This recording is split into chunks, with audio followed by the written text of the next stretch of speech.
What's up, Hello, and welcome to the 4 o'clock shadow. Yeah, Hex Drifter?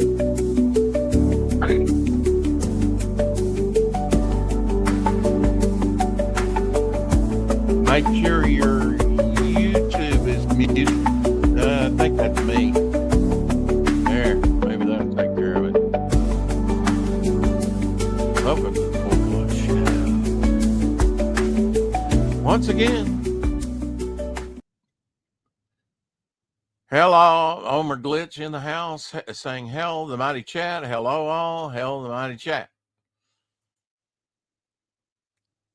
Now I can unmute him. He was talking, or I think I can. There we go.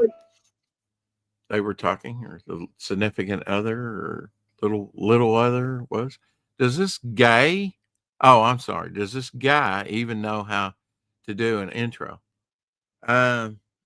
Probably not. No. Sorry, I was on my phone. I mean, right up to the last minute. Shadowhawk, I tell you, with my sister. I was like, I only got a few minutes. Like piranha. I got to start my show. I got to be Mr. Low Energy. People expect it by now. Well, Ethan Van Skyver. Oh, that's nice. Yeah, I'm glad she's doing better. That really did scare her, like she said. When your blood pressure is that low and she passes out at McDonald's drive-in, I was like, well, think of the poor McDonald's drive-in people.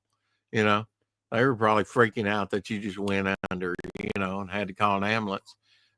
She wasn't driving, so that's good because my ex mother-in-law had a stroke while she was in the bank checkout right outside the drive up, and she let off the brake and hit the bank with her car. Howder 6480 in the house. Hello, Shadowhawk, Omer, and to Devil Flyer, which is me in Momentum Comics. Like I said, yeah, Ethan didn't show up for the Rex X and Apex show. He was out getting a Christmas tree for one thing. But there's Carrie. Hey, Savaloy, oi, oi. But I got great views, 185, I think. What was it? Yeah, 185. Right, currently it's showing 112, but 185. Hex Allen got 394. He almost got 400 views. And we've got about the same subscribers. So, wow. Of course, he was the one hosting and probably sent out some, things on that ahead of time. So that helps. Of course, I thought I did too. I did over on Facebook, but not on X. I kind of got busy and forgot to do it for X, but I will later. It seems like we're getting a load every single day now. It's difficult when you've got two browsers, Hey, did you get done, Omer, with your commission work that you were working on today? Hopefully you did. Next on the Omer Glitch Show, interview with EVS. Mute Shadow. Well, he muted himself. I'm and good. Now he's back. I'm out. I'll see you guys later. You're out? Okay. I'll see you, Shadow. Be good. Apparently got some drywall stuff going on. You had some drywall stuff, didn't you, earlier? I did a little bit of cleaning, as you can see. I have just finished up 3 p.m. Cool. Yeah. Yeah, I just got off the phone with my sister. She called about 15, 20 minutes till. I was like, well, getting ready to do my show. Yeah, the third and fourth were really rough on her, but yesterday and today wasn't too bad.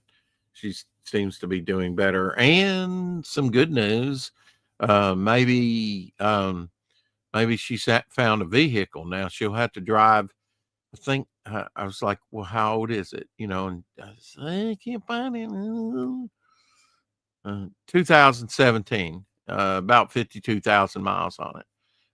And that's what she kind of wanted. So for about 8,000, that's not too bad. And I was like, well, I hope it's still there Tuesday. Would have to drive down Hot Springs. Apparently that's not that far away from where she's at. That's where my daughter lives. That might be where all three of my daughters live. As a matter of fact, I just haven't kept up with the other two, where they're at. I hope Shadow didn't get upset about muting him. It's just so we don't hear his business is all. Yeah. Omer, are you picking on Rex? Gray says, hey, Gray. Yeah, I did a little bit of cleanup here. A little tidying up where you could see both. And actually, I have the other header for this one here. I don't know if you can see that. Yeah, I had to tilt the camera up. It's a DC header. And it's buried here. I'd show you the other one, but it's buried. Found some other drawings and stuff, some characters, and Bog piece that'll be in the 10-year visual history. And then here's another nice Bog one where he's whopping a swamp zombie. So that one will probably make it into the book. And this isn't Bog, but it's, I don't know if I had Bog in mind or not. He's got kind of stick twig there, whereas, but it's definitely interesting, like, character there. Got this character here, which I need to do a sketch card for, maybe. Power up, he says. It's got like an armor. There's another thing. Hey, Doc, you want to come on and shoot the breeze? I'll drop the link for you, Doc.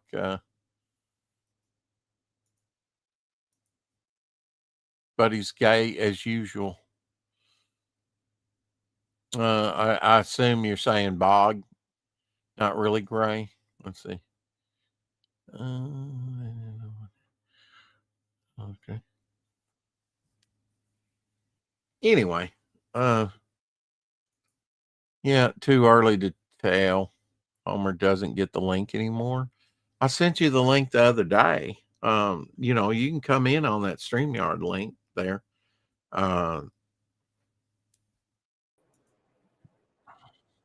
Hey, Doc. Hello, Rex. Hey, all the chat. Well, I might possibly get to talk to Ethan today, but it didn't work out. But that's all right. I got good views, streamed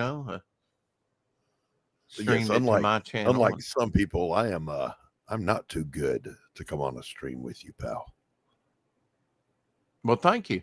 Well, I checked it right after and it said 185 views. Now it's down to 168.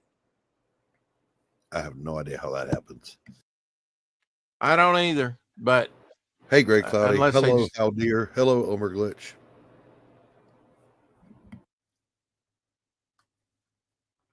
Oh. Yeah, I had a high 9 people apparently, but who really knows? I got 14 likes on it.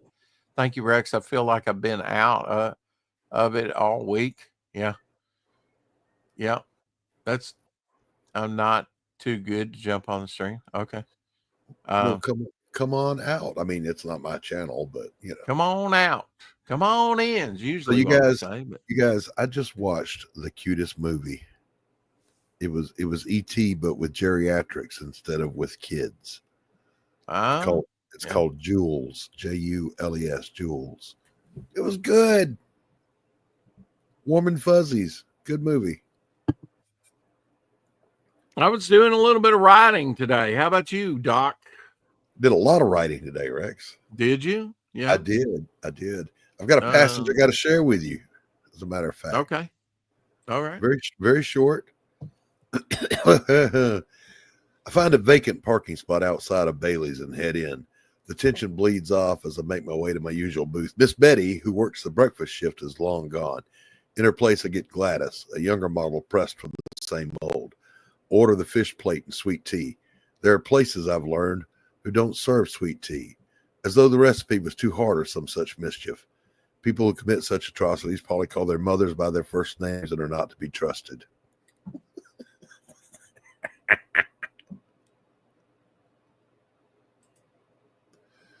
Yeah, I was mine was Really? a little bit, huh? Really? No response? None?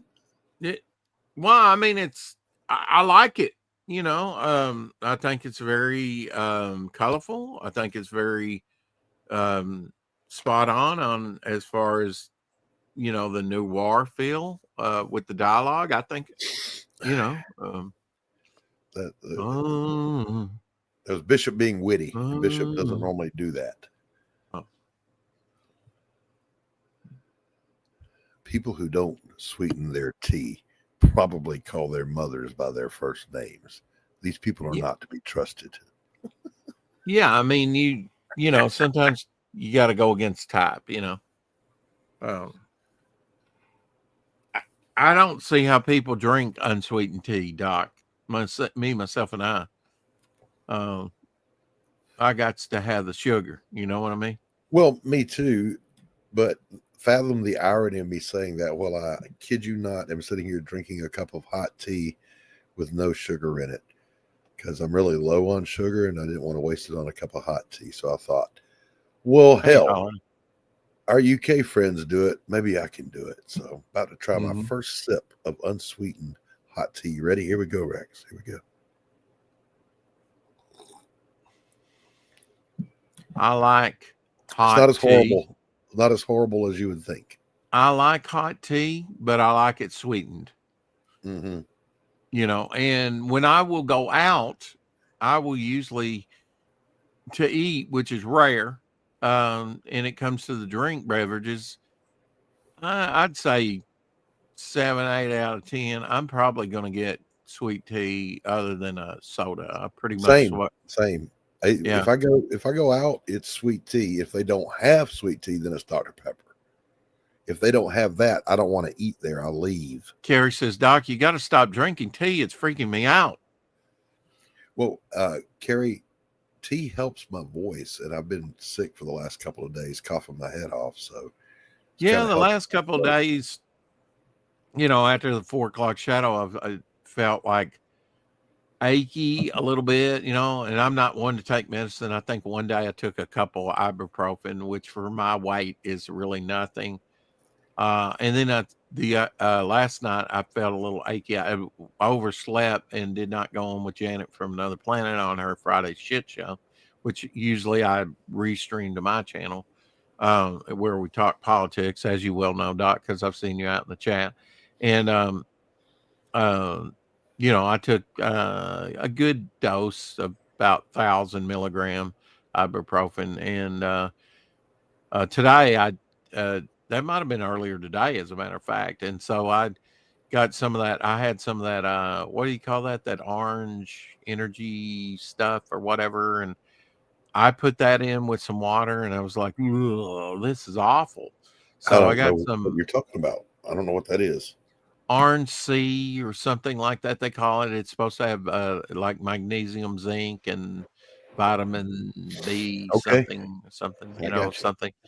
And it's a powder, and you add water to it. It was like, blah, you know. Overglitch said Tang. No, it wasn't Tang. I actually have some Tang in there that I can mix up. Not gonna lie, Rex. I like me some Tang. I do too. I've got some Tang in there, as a matter of fact. They got these powders that you can add water to, and you got it. Of course, that's what we did. It was in the little Tang thing. We need the jar. With the spoon, right? Yeah. Yeah. And you remember it would always get all gunky toward the bottom and turn hard as a rock. You could get that last bit out. The moisture gets to it almost like sugar. Yeah. Thank you, Carrie. I appreciate it. I don't think it's anything more than just a cold. There it is. Emergency. That's exactly right. That's what I made up. But I put some crushed orange in it for taste. and it wasn't that bad. It was drinkable, but other than that, I did not like it. Carrie, when you do drink tea over there in the UK, darling, do you sweeten it or do you drink it? Do you call it black? We call coffee with nothing in it black. So do you drink your tea black or do you put cream and sugar? What do you do?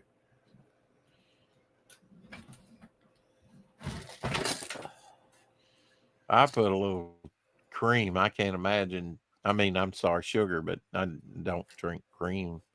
But I understand why, that some people might. I mean, I've had hot tea with sugar and lemon. I've had it with cream and sugar. Now, a lemon slice, I'm not opposed to that. I've got lime in my coffee right now. So I'm drinking vitamin C all the time. I'm sort of anti-orange juice. Orange juice is not that great for you, and it's highly acidic. I don't need that. Goth Angel, a.k.a. Carrie, a.k.a. Awesome, a.k.a. up-and-coming artist, a.k.a. lovely just person, says, I don't drink tea. It's gross. Some drink it black. Most drink with milk.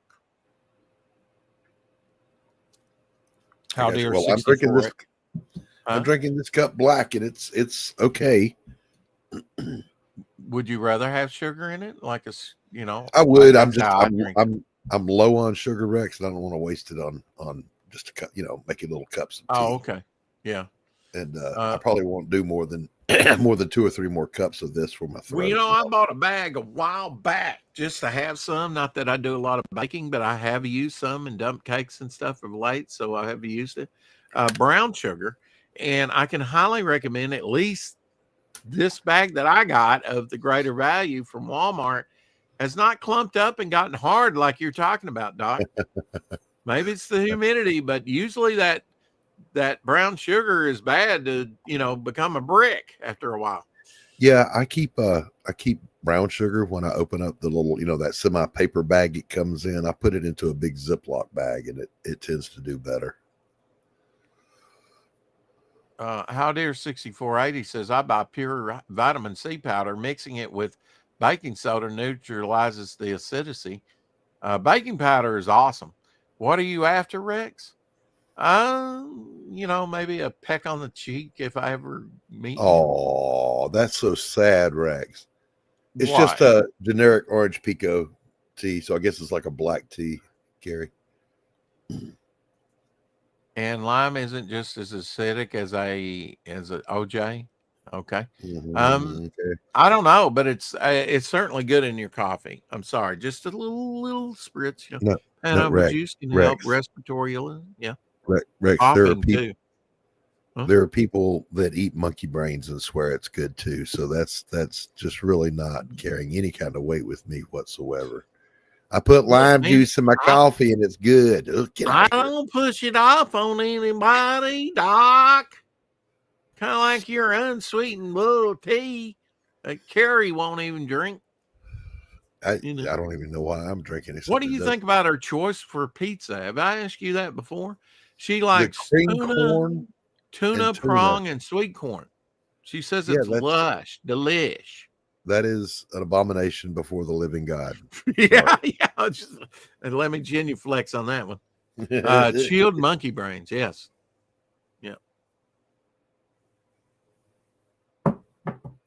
Yeah, I had a few questions, but I can save them for somebody else, I beg your pardon. Am I not smart enough for your questions, Rex? Is that what you're saying? No, I mean for EVS, but yeah, I could ask you some of the same questions that I was going to ask him.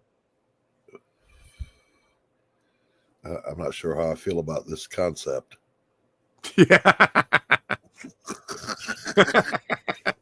I'm not sure I am either.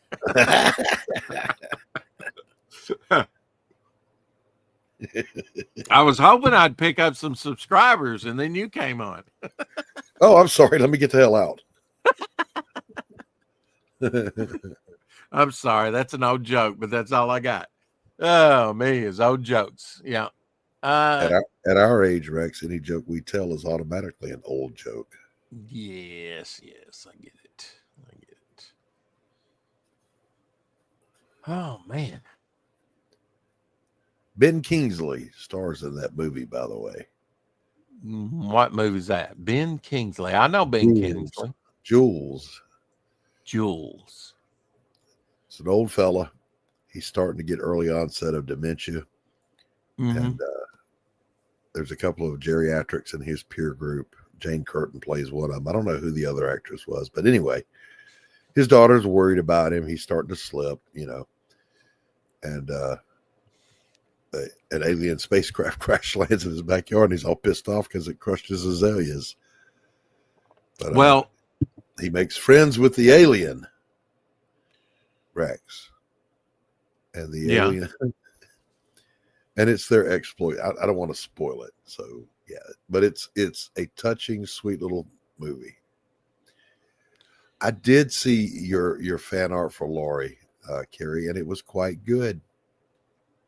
It wasn't that nobody saw it. Shadowhawk just didn't see it because he was on his phone looking at the chat at the time. I not only saw it, I gave it a thumbs up. No, I gave it a heart.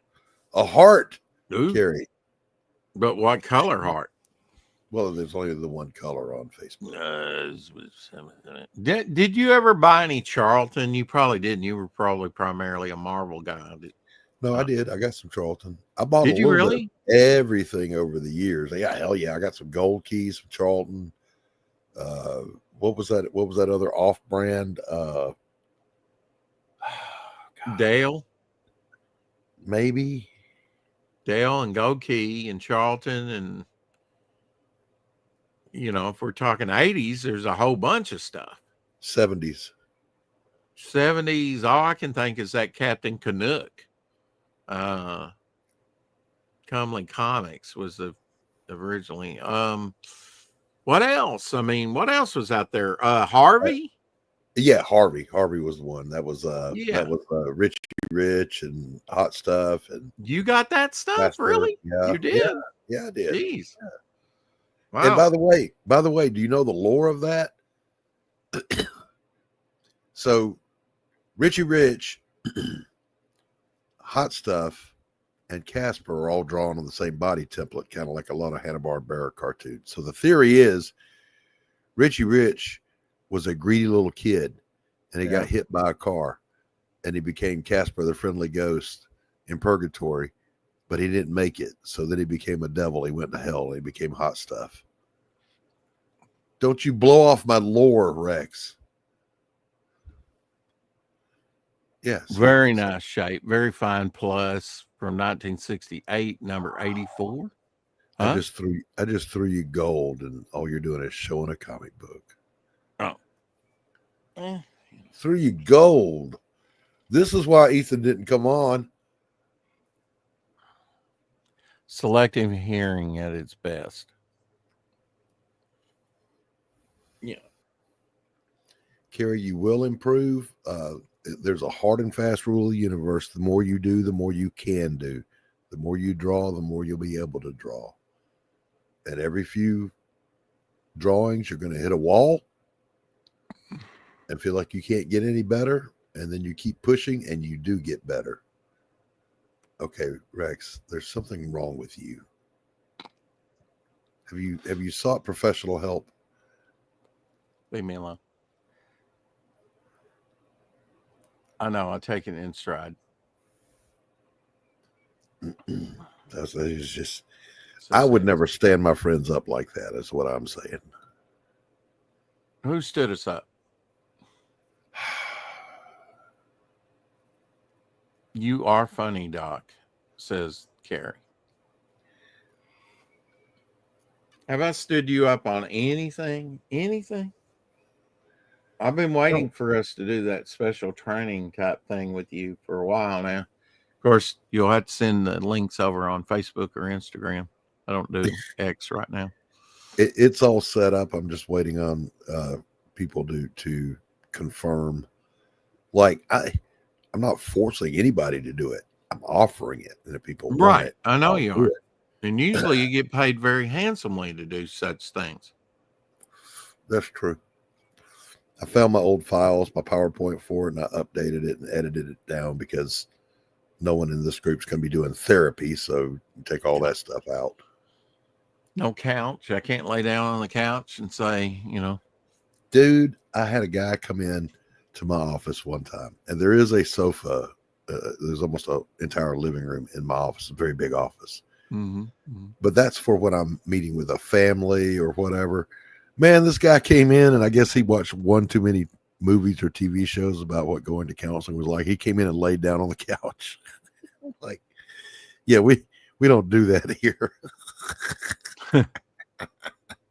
Could you get Death by Doc PowerPoint. Sorry, PowerPoint. It's a training that I offer, Omer. And then I used to get paid a lot of money for doing some. Yeah, like $3,000 to do a session, huh? Yeah, and it's on interpersonal communications, interviewing skills. It's a great tool for improving your ability to communicate, and it benefits people who run a show to help you to understand better ways to interview your guests. Hey, it can't hurt, No, it doesn't hurt at all. It's fairly painless. Unless it's like interactive, like Hunger Games or something, where you're hunting. Well, you do have. There is an exercise where you have to stand around a round table and throw bricks at each other. What am I, crazy cat or Ignatz the mouse? What the hell? I'm kidding. There's no such exercise. My throat. I catch them very well. Pooh.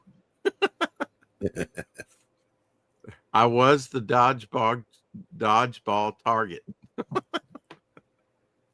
I was good at dodgeball. That wasn't too bad, Doc yells, "Get up, lazy! Get up, you lazy effer! I can't fix you if you don't pay attention." If you don't pay attention. I always had to use the foghorn and leghorn line. Pay attention, son. I'm not just talking to hear my head roar. Mm-hmm.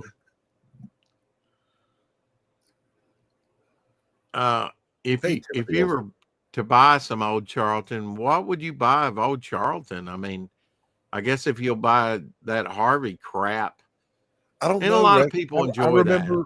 I remember there being there was an Arabian Nights comic book, and it was almost a graphic novel, and I had that one. And then it seems like I had a Gulliver's Travels one, and I want to say those were Gold Key, but I don't remember. They probably were, yeah, because that doesn't sound like Charlton fare. Usually they had like scary type stuff or like war stuff. Yeah. I used to buy World War II comics out the ass. Like I had a huge collection of Sergeant Fury and his Howling Commandos, Sergeant Rock.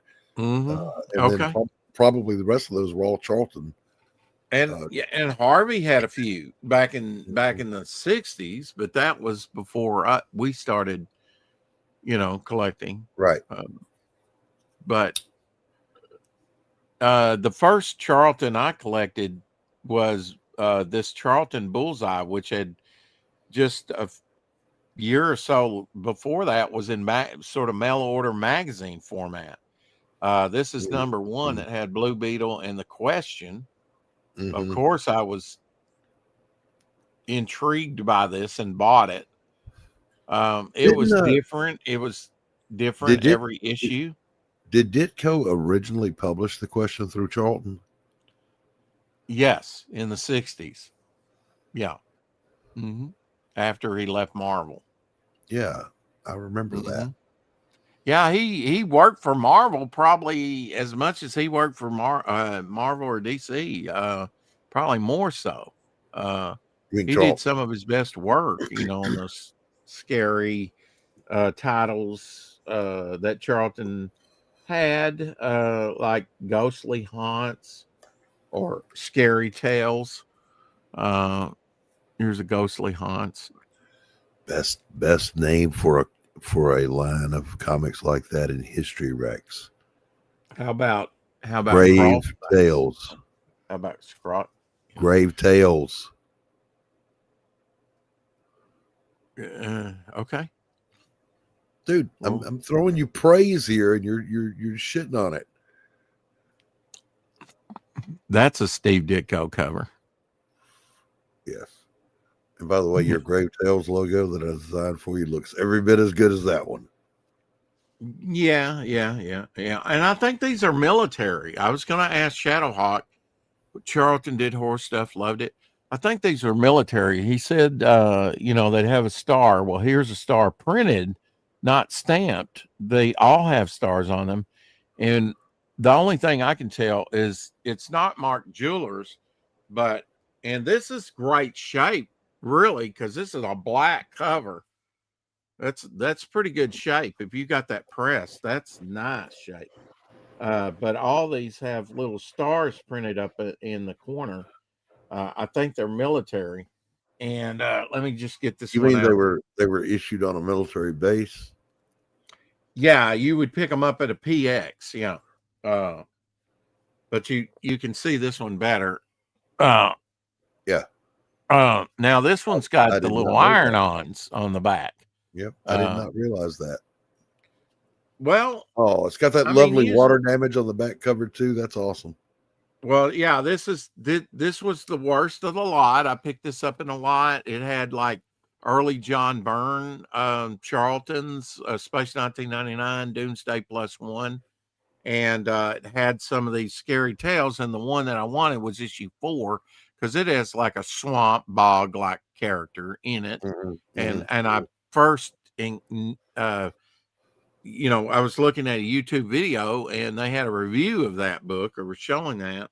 It was like Charlton Swamp Thing or Man Thing, and I was like, oh, I'm intrigued, and then I found a lot and not just, the book by itself is, some of these Charltons are kind of hard to find, I'm trying to look through here. Of course, you've seen Mark Jewelers, right? The inserts in the middle. Hold on one second. No, I don't know what you're talking about. Mark Jewelers. What? Mark Jewelers was a sold military rings. It was like a jewelry thing. It was a Mark Jewelers, but it was like on cardstock. And when you look from the top, you can see a little color on the card. You can see the card in there, insert. That's a good way to look in a box without taking everything out and opening it up and looking, to find Mark Jewelers. And usually Mark Jewelers, especially if it's a key issue, is more valuable. Because they're harder to find in good grade, really, because they were sold on a military base and, PX, and so they're more limited. But they're kind of a desired variant, but they can increase the value of a book maybe as much as $1,000, Well, Rex, my question to you is, why are you not making money hand over fist over on the eBay with some of this stuff? Well, because it's water damage, Doc. Not all of them are water damaged, Rex. Well, they are ever since Tree Goblin said dip it in water. There was I looked up 2 of mine. The What If #1 that I had in mint condition is worth quite a good little bit. And then the Venom Lethal Protector gold foil cover is worth a few $100s. Now, is it gold foil? I was thinking it was red, but now they have a rarer black version out there that's worth quite a bit. There was a red foil, gold foil, and a black foil, and I had all 3. I've still got my red. Yeah, I've actually been going through, Doc. It's something that you're bringing this up because I have actually been watching some videos and sort of marking down some prices on some books, some of the annuals and stuff. It's amazing. Some of the annuals aren't worth more than like they are. And then at the same time, I've he was showing some annuals that I didn't think were worth, the $50 or whatever. They actually higher. Of course, I think we're in a slump now compared to during COVID, prices went up on a lot of stuff, and a lot of them has come crashing down. Some of them have leveled out to more. Oh, that was another publishing house, wasn't it? Was Atlas Comics? Atlas was, yes, in the mid 70s. Atlas.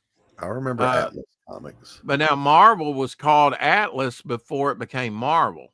It was called Timely, then Atlas, and Marvel. Yeah. Trivia question, Doc. What was the first Marvel comic published under the Marvel name? No idea. Fantastic Four #1. Okay. If this is military, this star may not mean that. Because I know Shadowhawk said it needs to be stamped on the book. This is actually printed on all these books. This does not have military anything in it, really. It's got some of those, dog tags. Research it, Rex. Find out. Yeah. What does this star mean? The thing of it is, you can get a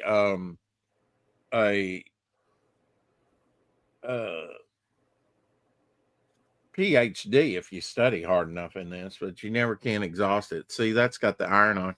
This looks, I don't know who did this cover, but it almost looks like, Hanna-Barbera, Scooby-Doo type stuff. But it really looks kind of like something Sal Buscema would have done. That does look like Buscema. Mm-hmm. Sal, that is, not John, because right, two different styles altogether. Yes, Sal stuff always looks a little bit more like Kirby. Who does? What, Sal does? Oh, yeah. Sal looks like Kirby. Yeah. I think Elsie. Galesy. I think I encountered Sal in before I did John. This one here, and didn't Sal Buscema do a pretty long run on Iron Man? Or am I misremembering?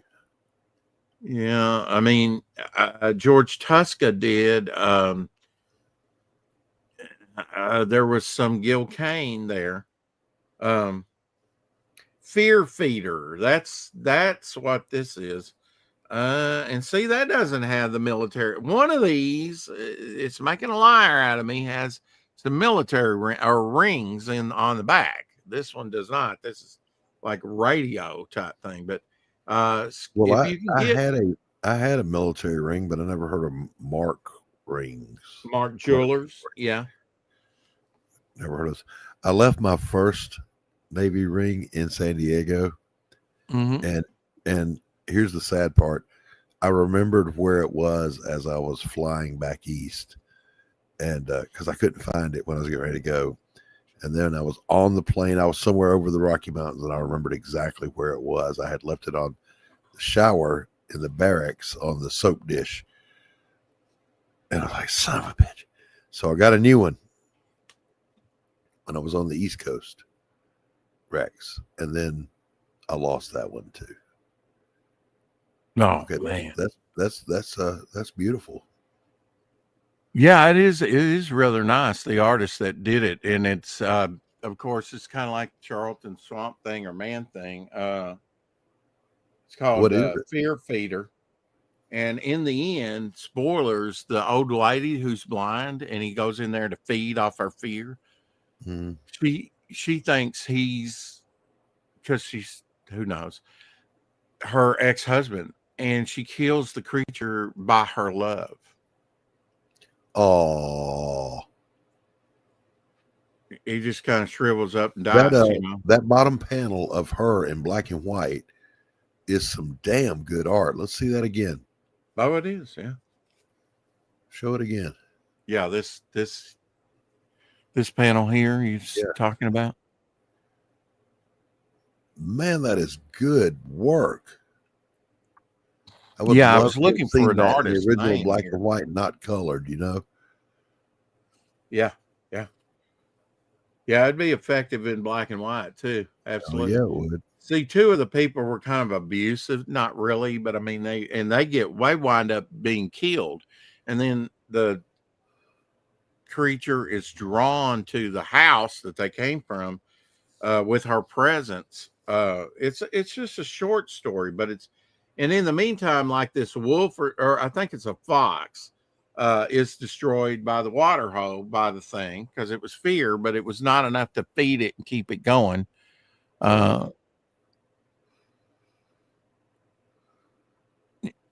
And that middle panel looks a lot like Swamp Thing right there with the red eyes, Yeah, a little bit. Not much. I mean, a little bit. But it's like a parasite, and here you go. I mean, Yep. But it's all good stuff, It's like she embraces the redhead down there is beautifully drawn.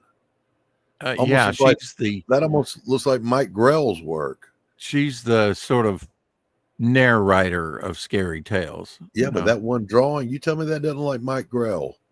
Mm-hmm. It is beautiful, and I'm going to use her as a template for hallucinogenia. Oh, Lord have mercy. What? I'll be right back. I got to get a refill on my hot tea.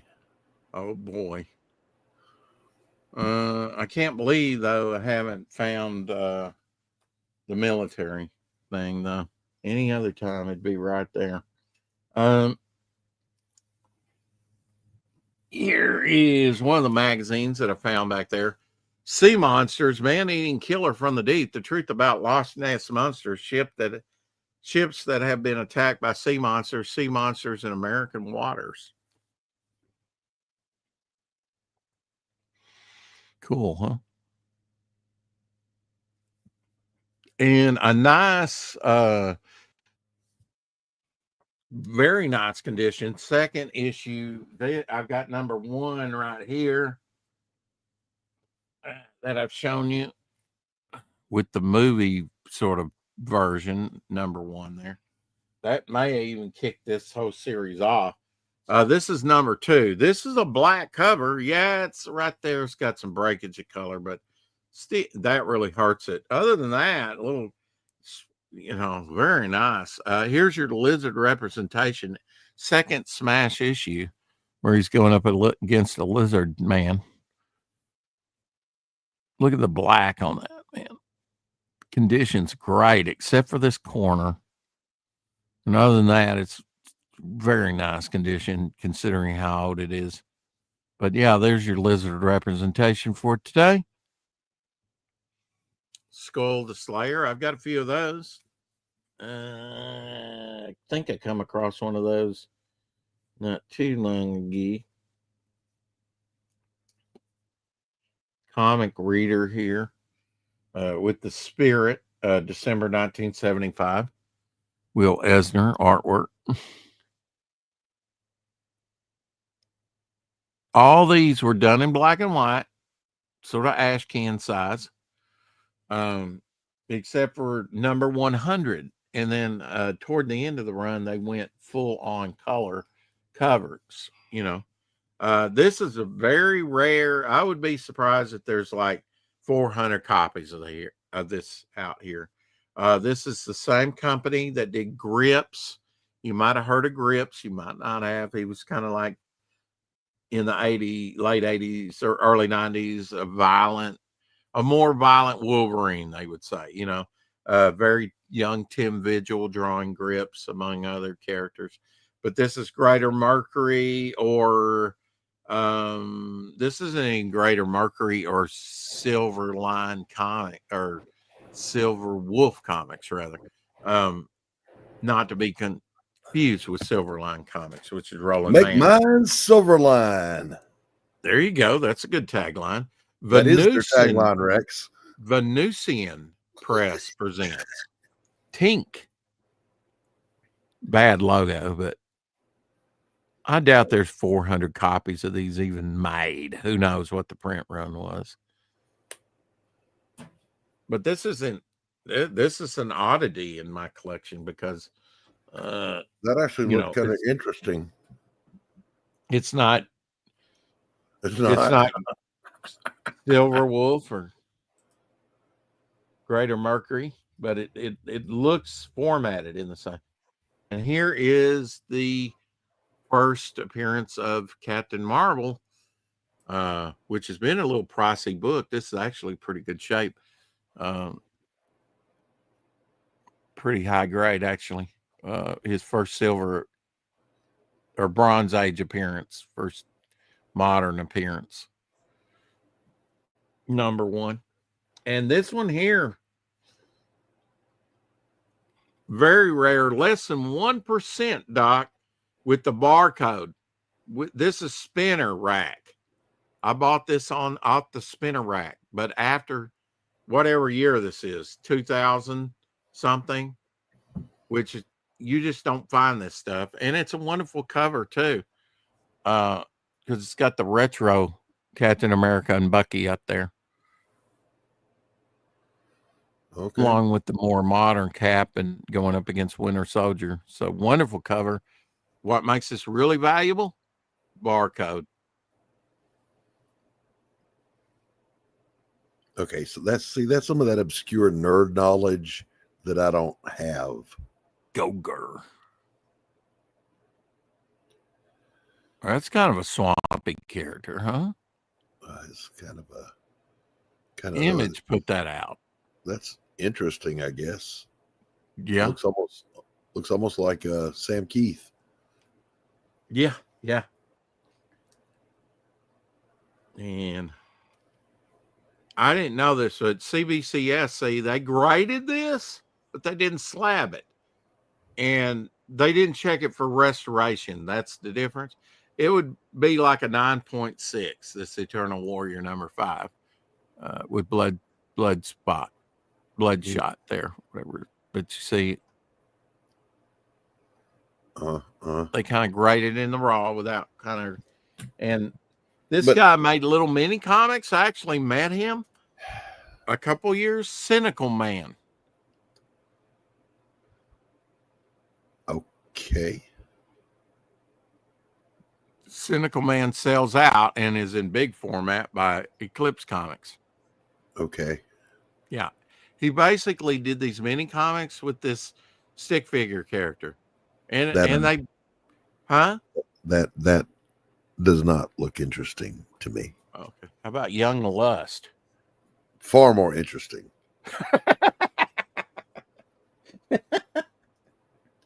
Oh, me. Here's an old Dale. Neutro. This only had one issue. They were trying to do superheroes, and this is what they come up with, among other things. See, it was shit like that I would see back in the day that make me think, my ideas are better than that shit. Why aren't people hiring me? Yeah. Of course, that was Silver Age, so yeah. Did you ever have like a? I was around in the Silver Age, Rex. I mean, I was too, but I wasn't collecting comics that young. I was, and I was drawing them.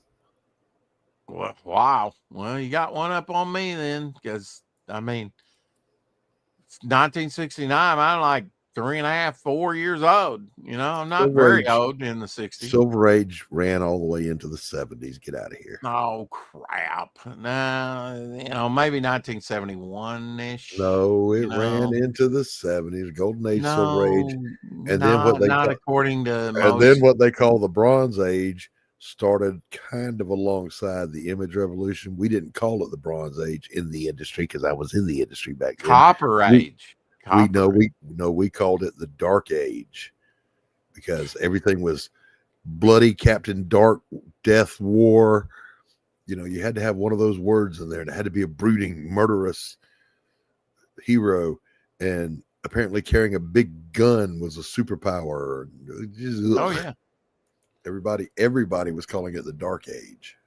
Check this out, Doc. This is one from the Charlton Bullseye, and it was a 3, the Vanguards. This is their one and only appearance, but going up against this, stone monster and all 3 sexy ladies as a group. That's pretty cool. Yeah. Yeah.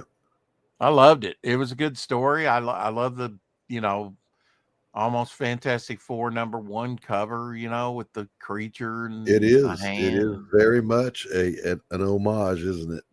Or something. Yeah. I mean, you got them zipping around like Human Torch too, and maybe a force bubble, there, although it's kind of fiery, which I don't know if they're sort of going for that, but it looks dope. I mean, of course I'm going to buy that. And then the big mole man reaching up to grab one of them. Come on, man. Yeah. Yeah. His, I think it was Gigantor, his creature. Yeah. Mole man's creature. He did have a name, I think. Oh man, Gary Martin, what a beast, man. I don't know what he did this for because he does recreations, but look at that. Gary Martin is one of the deadliest inkers on the planet. All with a brush. Yes. There's your werewolf representation today, Shadowhawk. My gosh, that's a nice piece. All done with a brush. Gary is he's in a league entirely alone.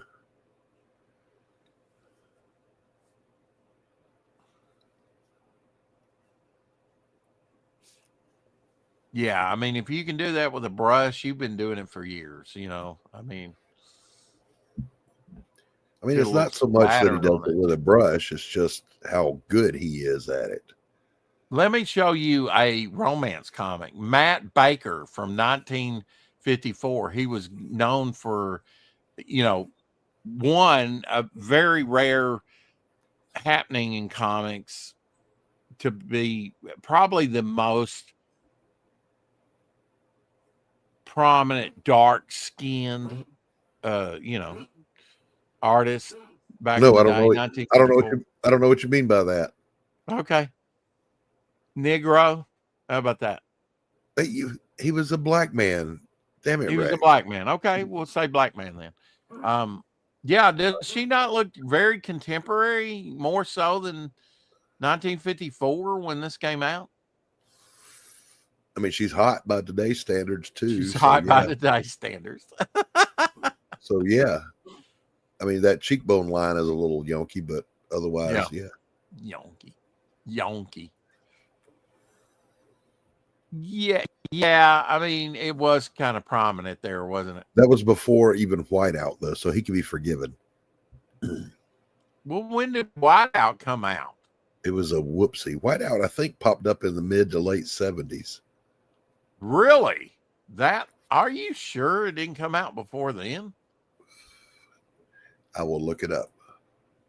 Okay. Yeah. I mean, nowadays you can just Google it, right? Well, yeah, that's what I'm doing. Yeah, I know. What do you think about this Adam Hughes Wonder Woman? I think Adam Hughes is awesome. Yeah.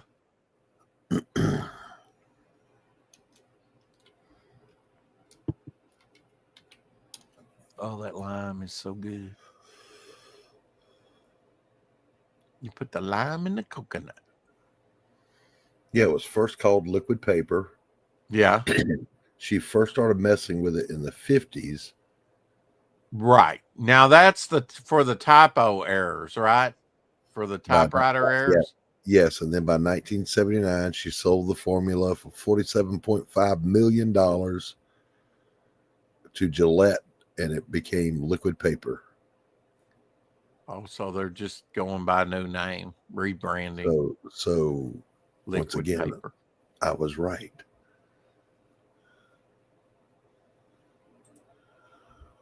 Well, I'm not here to dispute you on that, No, I just like to maintain my track record of 100% right 97% of the time. Another Adam Hughes. Look at the ferocity there of that punch. Yeah, when he was doing Ghost. Oh yeah. Dude, man, some of the best work I've ever seen anyone do anywhere on anything. I think that Ghost is very underutilized character, and that's why, Agreed. within the past 2 years, went back and bought her first appearance about 5 different times. Not just her first appearance, but when they gave her first 8-issue, an 8-issue solo run. No, that's not her first appearance. That's not what I said, Rex. I said not only her first appearance, but also her first solo run done by Adam Hughes. Oh, wonderful! Yeah, was amazing work, and it was 8 issues, wasn't it? That first little run, something like that. Yeah. You mentioned Mike Grell. There's Mike Grell on Tarzan. Mike Grell remains one of the best of all time. Yeah. Now, did you read Warlord? Absolutely, I read Warlord. I collected it. Yeah. But again, this is before there were comic book stores, so it was just what's on the spinner rack that month. And I remember saying to the manager of the drugstore, "Can you please get in consecutive issues of this stuff because I'm reading it?" And he said, and I quote, "We only get what they send us." Yeah, I mean, every now and then I'd miss Avenger issue, and be scratching my head.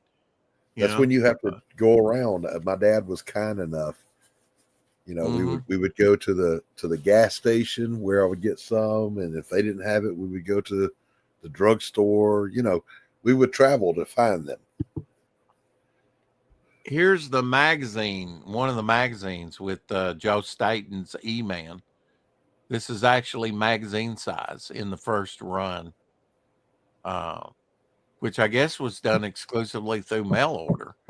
And then they came out with the comic book size and started over with number 1. Yeah, it just had something different in it every issue. I saw one, I think issue 4 of the magazine run had the Bionic Man and Bionic Woman. I never knew they did license type stuff with that. It does make you wonder. They had their own comic book, but I didn't know they were in that first run of Charlton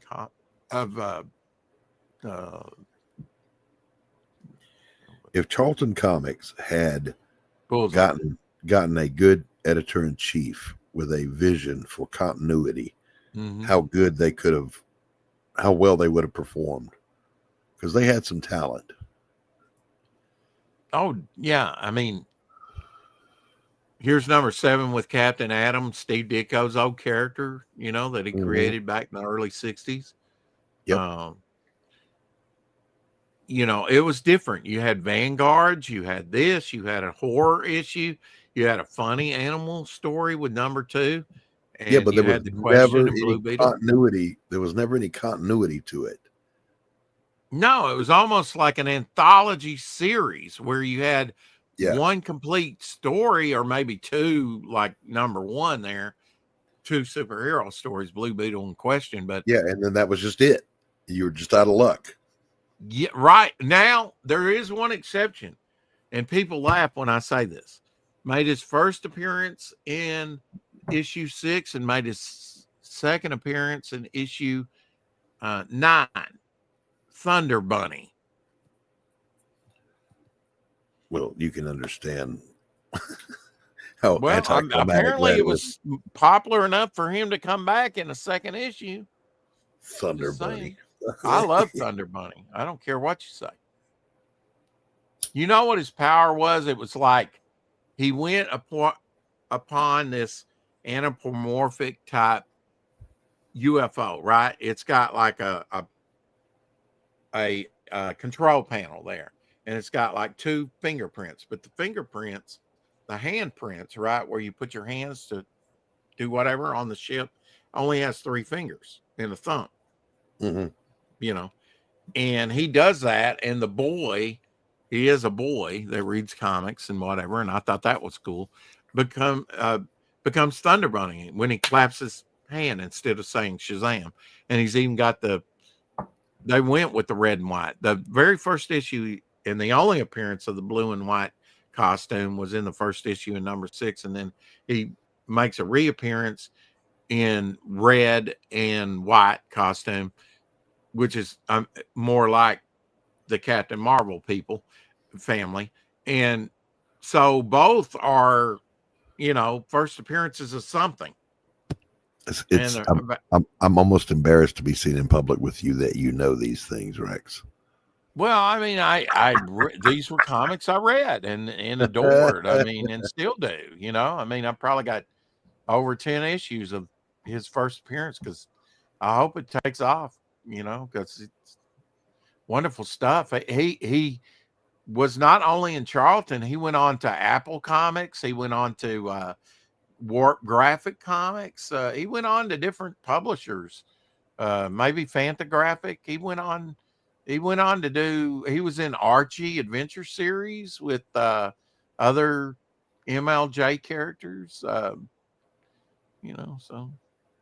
it is what it is. What it is. Some more Mike Grell there. Look at that. Ride an antelope, baby. Giant antelope.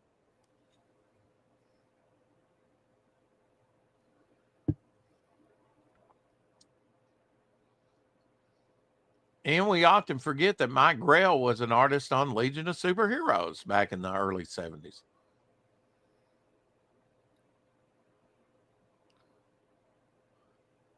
This just in, Animal Man arrested for streaking. I've got proof. Actually, this is an old Superboy cover, sort of an homage to Superboy cover. And it was used a couple times because I've got both issues. Unfortunately, I don't have this one. I'm almost scared to buy it. Rex, I don't know what that was, but I need to go pour bleach in my eyes now.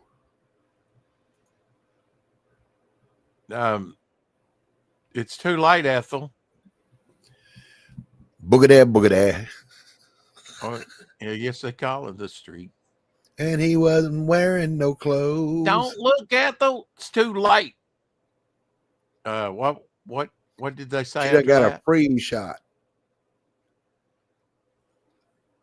Say that again.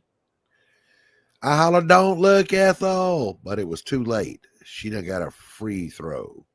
That was when he was streaking it. Yes, that's not what they say. Rex, don't make me embarrass you by being right yet again. That's what he says to her when she saw the streaker at the basketball game. There was the supermarket, the basketball game, and I forget what the other one was. Penalizer. Don't make me throw down the penalty flag on you, Doc. Okay, we'll call you right and go on, okay? Because you're seldom wrong, apparently. Apparently. Mm-hmm. Just trying to see if he's got any more of those Charlton Bullseyes listed. So they were in the supermarket, and he hollered, "Don't look, Ethel." She dropped the whole jar. Heavens, too late. She done been incensed. And then the next one is I mean, do you have the words right there in front of you? I do. Because I'm misremembering this whole damn song. Don't look, Ethel. Too late. She done been mooned. Flashed her right there. Mooned. That's what I thought. Right there. Right there in front of the shock absorbers. And then here we go. I hollered up at Ethel. I said, "Don't look, Ethel." Too late. She already got a free shot. Grandstanding it right there in front of the home team. Okay. Yeah. Okay. I remember the first part. She done been mooned again. Okay. Well, yeah, but there's a separate song part at of the end. song. At the end when it's going off, Ethel, put your clothes on. Put your clothes on. Yeah. Mm-hmm. Yeah. She done joined him. Yeah. Apparently no more Charlton Bullseye, but a short, but a very neat, uh, title for Charlton. Yeah. That was my first Charlton. I didn't buy it. The quality was so bad. This is the first patriotic hero. The Shield. I don't know if you knew this, Doc, from Pep Comics. And Archie later came and took over Pep Comics, became more popular as superheroes waned. The Shield came out about a year before Captain America in 1940. He came out in 39. And it's a good design on the costume. Yeah, not bad. And I mean, it's still DC owns them now. I'd have made the legs blue, but that's just me. Mm-hmm. Don't look, Ethel. Don't look, Ethel. It's too late. She done been mooned. That part I remember. So you had a short attention span. You didn't make it past the first verse. Well, just like look, man, just a swinging. Oh my God, Charlotte Johnson and all that. I hate that song. Wind and Willie. Yeah, I mean, why listen to that? Why listen to that? Think my tractor's sexy. No, she doesn't think your tractor's sexy. I'm sorry, but stuff like SpongeBob rot your brain. Things like Beavis and Butthead rot your brain. I'm sorry if you people like that stuff, that's fine. But Beavis and Butthead is to the 90s what Shakespeare was to the rest of the literary world, sir. It is a national literary treasure. Jesus, Doc. You kid, I kibitz, I kid. Okay, you kid. Okay, woo. Yeah. Booga-da. Well, I'm a purist. I think Batman should go back the way he was, which is toting a pistol and shooting people. What say you? Because Bob Kane had him, with a pistol. I mean, you can give him his costume, that's fine. But how about you make him the world's greatest detective again and show him solving? Absolutely. Cases. That's when he sells good. Stop trying to make him DC's version of Captain America, because that don't work. It don't work. No. And they, in the 50s, they were doing sci-fi. They've tried different things with him and it never works. But when Neil Adams and Denny O'Neil, they proved it when he went back to the detecting again, sales started picking up. I mean, till the campy Batman 1966 came out with Adam West, they were getting ready to cancel Batman's titles. And right now, Batman is all that's selling at DC just about. Mm-hmm. He's their most popular character, I would say, more than Superman. Yeah, the way I've always looked at it was, yes, of course he can fight, but no better than Dick Tracy can fight. He's got to be able to beat up his rogues gallery's goons. But he is not. That's not his thing. His thing is he's dark, he's spooky, and he's a detective. He's more likely to scare the hell out of you than he is to beat your ass. Well, Doc, pound for pound, a gymnast with a lean body has more strength in their muscles than a bodybuilder. So I wouldn't even make him, ultra bulky. I would make him kind of like Garcia Lopez did, lean, mean fighting machine, almost like Iron Fist, a martial artist. Because, Batman would know the pressure points. I think his analog to me is Daredevil. Well, but Daredevil's not ultra bulky, and if you made him so, people would be going, boo. That's not Daredevil. He's not. But Batman, depending on the artist, I mean, Frank Miller, made The Dark Knight when he was older, and that kind of makes more sense. He's looked more stocky, He got thick. He looked thick, yes. But I prefer a leaner Batman that, if you're going to be a badass, you're not going to have to bulk up like a you know. So I just rewatched Batman '89, and if you edit out everything except the scenes where he's just fighting the little gooners, he's in the shadows. He's quick. He's decisive. It's not long drawn out brawls. He's scary as shit. He's hiding in the shadows. He pops out, lays one upside their head, knocks them out, and poof, he's gone. That's Batman. Did you watch Gotham when it was out? No, you didn't. I watched the one that was the backstory of Alfred. What was it called? Pennyworth. It was pretty good. And I watched the Penguin, and it was good. Yeah, I haven't seen the Penguin. I don't think I've seen Pennyworth. I heard good things about it. You know. Yeah, it was really good. It was really good. I mean, you forget in both of those shows, you forget you're watching a supporting character from the Batman universe. Yeah. And did it have a noir setting? A noir? No. Did it have a noir setting? No, it didn't have that either. It was just good storytelling. Oh, and I just happened to come across the Adam Hughes that I have, and it's got a barcode to it. And there's less than 1% of these that has a barcode that's actually off the spinner rack. And I don't think I bought that one. I got it off eBay, and it's signed by Adam Hughes. There you go. So nice. Again, sort of a distressed looking book with the old and the new. And right in between them, he put AH with the it kind of makes sense where he signed it. I don't see where he signed it. No, on this one he didn't, but on the copy I have, okay, I got you. Signed on the cover. Yeah, I think that'll be a good one when you go to the retro like that. Oh hell yeah, those Adam Hughes Wonder Womans go for a pretty good bit. Here's probably something you've never seen. He's one of the better babe artists out there. Archie as a fish.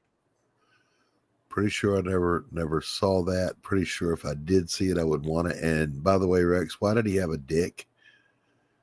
Why did that fish have a penis? Bring that back up. That was not a penis. That was a fin. Look at it more closely, Doc. Looks like a penis to me. It's a little dorsal fin. It's not on his dorsal aspect. It's on the ventral aspect. He's twisted. He's kind of turned. Come on, man. Poll the chat. See, it's still got the shield in there because he's up there up top.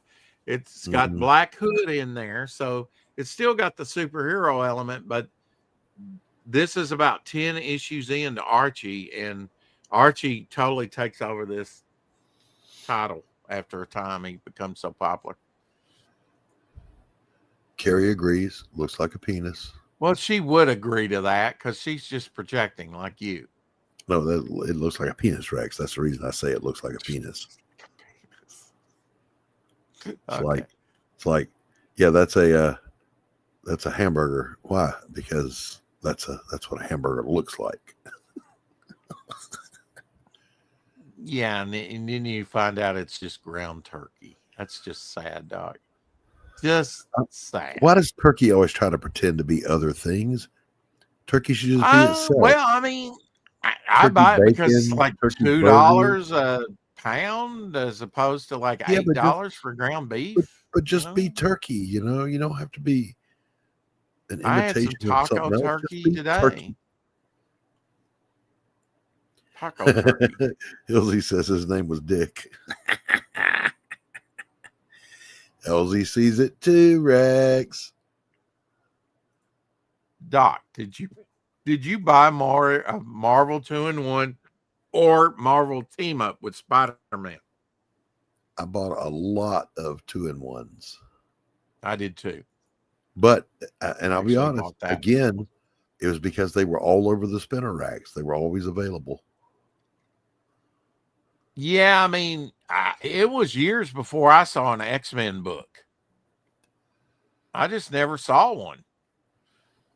I did. I was collecting X-Men. God, when was it? It was in the late 70s, early 80s.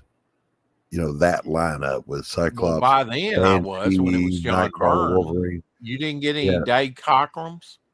No. I didn't either. Yeah. Yes, Carrie, I did notice that he changed the topic quickly once Elsie agreed that it looked like a penis. Yeah, well, he wouldn't know penis from a, well, I don't want to, anybody. This is a Jack Kirby cover. I can believe it. Yeah, it's Jack Kirby. Well, Sort hello, of K-pop. riffing on Mad Magazine for Charlton. K-pop is here in the house. Good to see you. K-pop. I'll buy that book anytime I see it. What? The penis? What? Team Up 96 is my fave. Team Up 96. Don't know that one. Which character was that? Was that a living mummy? Or was that 96? Because it only ran 100 issues. Yeah, there's certain books that I buy multiples of too, K-pop. Oh, Howard the Duck. Really? Howard the Duck. Okay. I can guarantee you I skipped that one and I might not even have it. But yeah, I wasn't a big got some Howard the Duck though. I was not a big fan of Howard the Duck, not gonna lie. I wasn't either. This was this one actually crossed over the second half of the story. Either the first half was in Team Up, and this is the conclusion, or this is the start, and it concluded in Team Up. So, the old magazines are great. I've got a bunch of the Howard the Duck magazines, actually, in pretty nice shape. My position on Howard the Duck has softened to the point of actually investing in some of them years ago. Now, over a decade ago. I refuse. You refuse? Yeah. I'm not bending the knee to that fucking duck. Yeah. He started out in Man Thing. Yeah, seems like I remember that. I think the same writer of Man Thing wrote Howard the Duck.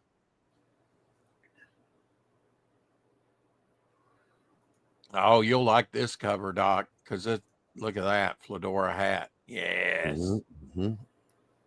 Smash Comics, Midnight Thriller. Yeah. I got a Lady Midnight. I got a Midnight. I don't call her Lady because actually there is a Lady Midnight character.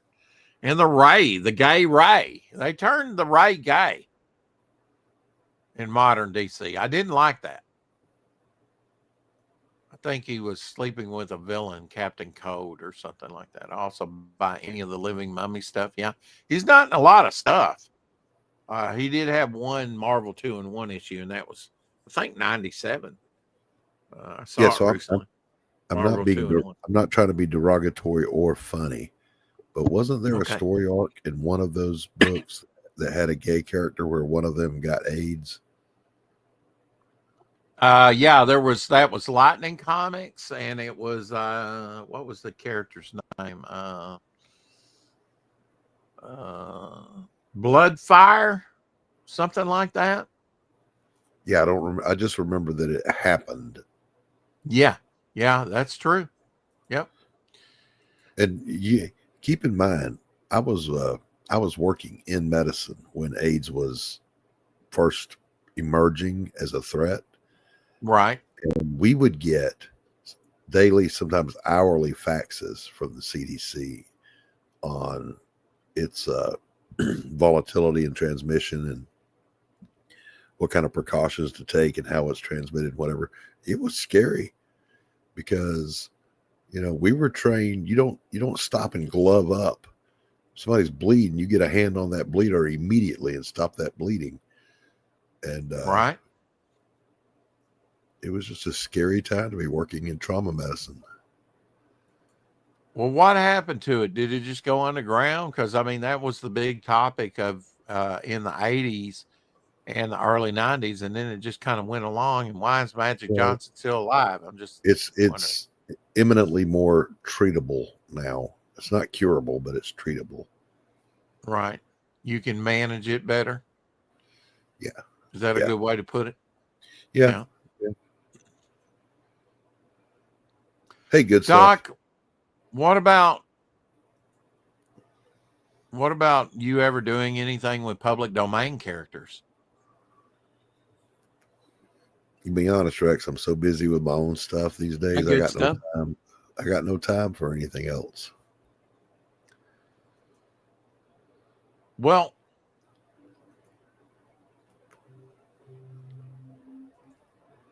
America's Best Comics. You can see here that I think Fawcett came out with this title. You know, World's Finest Comics was called America's Best Comics for like 2 issues, number 1 and 2. Mm-hmm. And then they said, oh, we might have a copyright issue here and we might get in trouble. So let's change it to World's Finest. I've actually got a World's Finest number 6, but under that title, it's really number 4. I just had to do the same thing with one of my books. So I did a deep search to make sure I wasn't replicating a title. And I had a third Jake Bishop book was called The Long Way Down. And that was taken. So Anthony and you and others wanted Blood on the Bricks. Well, that's already been used for several published works. So then I finally settled on Play a Deadly Game is the name of that one. Does that mean that you couldn't use it though? I don't want the confusion.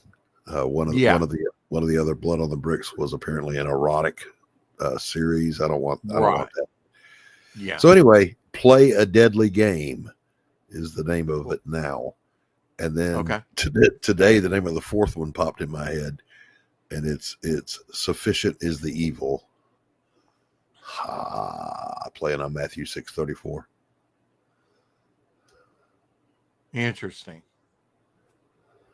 Oh. You could always use something like that as a subtitle, you know. No. I can see why in that case you don't want to use it, but you could use a subtitle. Like I thought Momentum Future Visions was good, and then I thought Momentum Unleashed Future Visions sort of as a subtitle, you know. Yeah. I just and that not being the main title. The books are all already subtitled the Jake Bishop Files. Hey Eric. So I don't want to play around with it. Yeah. Better to just be completely original. Now, I've been wanting to talk about this for a while, and since you brought it up, what better time than like right now? How do you do a copyright search? How do you actually make sure that you're protected? Because I mentioned recently a Marvel magazine of all things. This shows that even Marvel can mess up. They had a character in their magazines. Oh, look, here's Vampire Tales number 5, my very first comic book anything besides little giveaways. That's a beautiful cover. It is a beautiful cover, and I still have my original one. It survived my fire. This is just another copy, but yeah, I got one. And it's good stuff. Is that It's got the origin of Morbius in here. Is that the first appearance of Morbius or no? It has an origin in there. No, it's not. And this isn't Morbius per se. But yeah, he's up there in the corner too. See? Sort of cartoony. The living vampire Morbius from Marvel. Yeah, his origin is in there, and he's got another story in there as well by Rich Buckley. How did that happen? What happened? How did a Marvel character have his origin in Charlton Comics? Oh, Hellrider. Yes, thank you for getting. Hellrider was in a magazine like this, and because they didn't put the right markings on there and submit it, to the right places, whatever, at publication, the Hellrider character and Dragonfly and any of the other characters. Yeah, but I asked about Morbius. Became public domain upon publication. Morbius, how did this happen to be in the Vampire Tales? How did Morbius have his origin story in Charlton Comics when he's a Marvel Comics character? This is a Marvel. This isn't Charlton. This is Okay, a all right. Curtis magazine. This is Marvel. Curtis? Yeah. Curtis did the magazines. Yeah, Curtis. That's what that C is. Yeah. All right. I understand now. Yeah, So and they reprinted from Amazing Spider-Man 102, the origin of Morbius in here, but it also starts with and I showed this yesterday, showed it off. And one innovative thing they had in here was they had Morbius fighting in a theater, right? In a movie house. In a story called Blood Tide. Not a theater, boys and girls, a theater. Yeah, what he said. And it actually has a scene from Hopalong Cassidy here with Gabby Hayes. And I'm not sure, this is probably Roy. Rex, excuse me, Eric Boyd is correcting you. Skywalk Publications was the publisher that fell into public domain, and it was Butterfly, not Dragonfly. Okay, Butterfly. Okay. Right on, Eric Boyd. Let me answer your question, Rex. You can Skyward. Yeah, okay. Your copyright applies to the entire concept, the name, the book, the intellectual property. It does not apply to the name itself. Mm-hmm. You can come up with a character named Spider-Man and make comic books out of him, but he can't look anything like Spider-Man, and he can't have his same powers, his same ultra identity, all that. Mm-hmm. With trademark is entirely different. Trademark, you pay good money for that, and it's something you're making money with, and you don't want anyone else to trade on that name. So that's a little bit different. So in theory, yes, I could use any of those other book titles that I did a search on, but you could get hit with cease and desist or tortious interference, or the worst of all, you could just be associated with a less than good work. So like, let's say you and I both, or me and some other guy, write a book called The Blurb, and mine is great and his sucks. Well, then mine is forever going to be associated with a sucky ass book. So you don't want to share a title that way. I get that. Yeah. I totally get that. But having said that, I am talking to a friend of mine who's an attorney to get him to come on the show to explain in nerdy detail for all of us creators the difference between a registered trademark, a copyright, and there's another one, I forget what it's called, and how they come into play when we're doing what we do.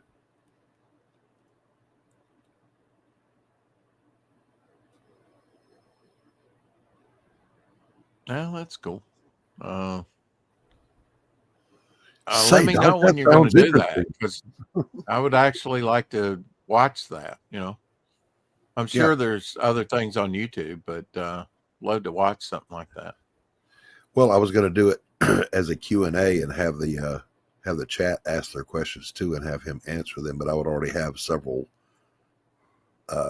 interview questions for him, breaking it all down as it applies to, what we're doing here, independent publishers doing their own thing. Yeah. Like there's people talk about the poor man's copyright. I've heard it several times. There's also a thing called the artist's copyright.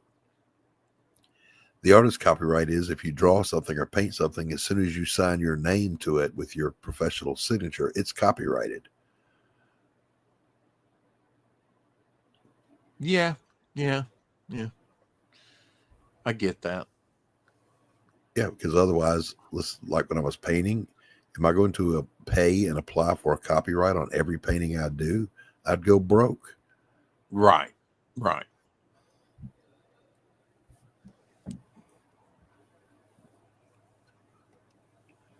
I guess the argument there was, if it's good enough for your paycheck, it ought to be good enough for your copyright, your signature. That's a good practice.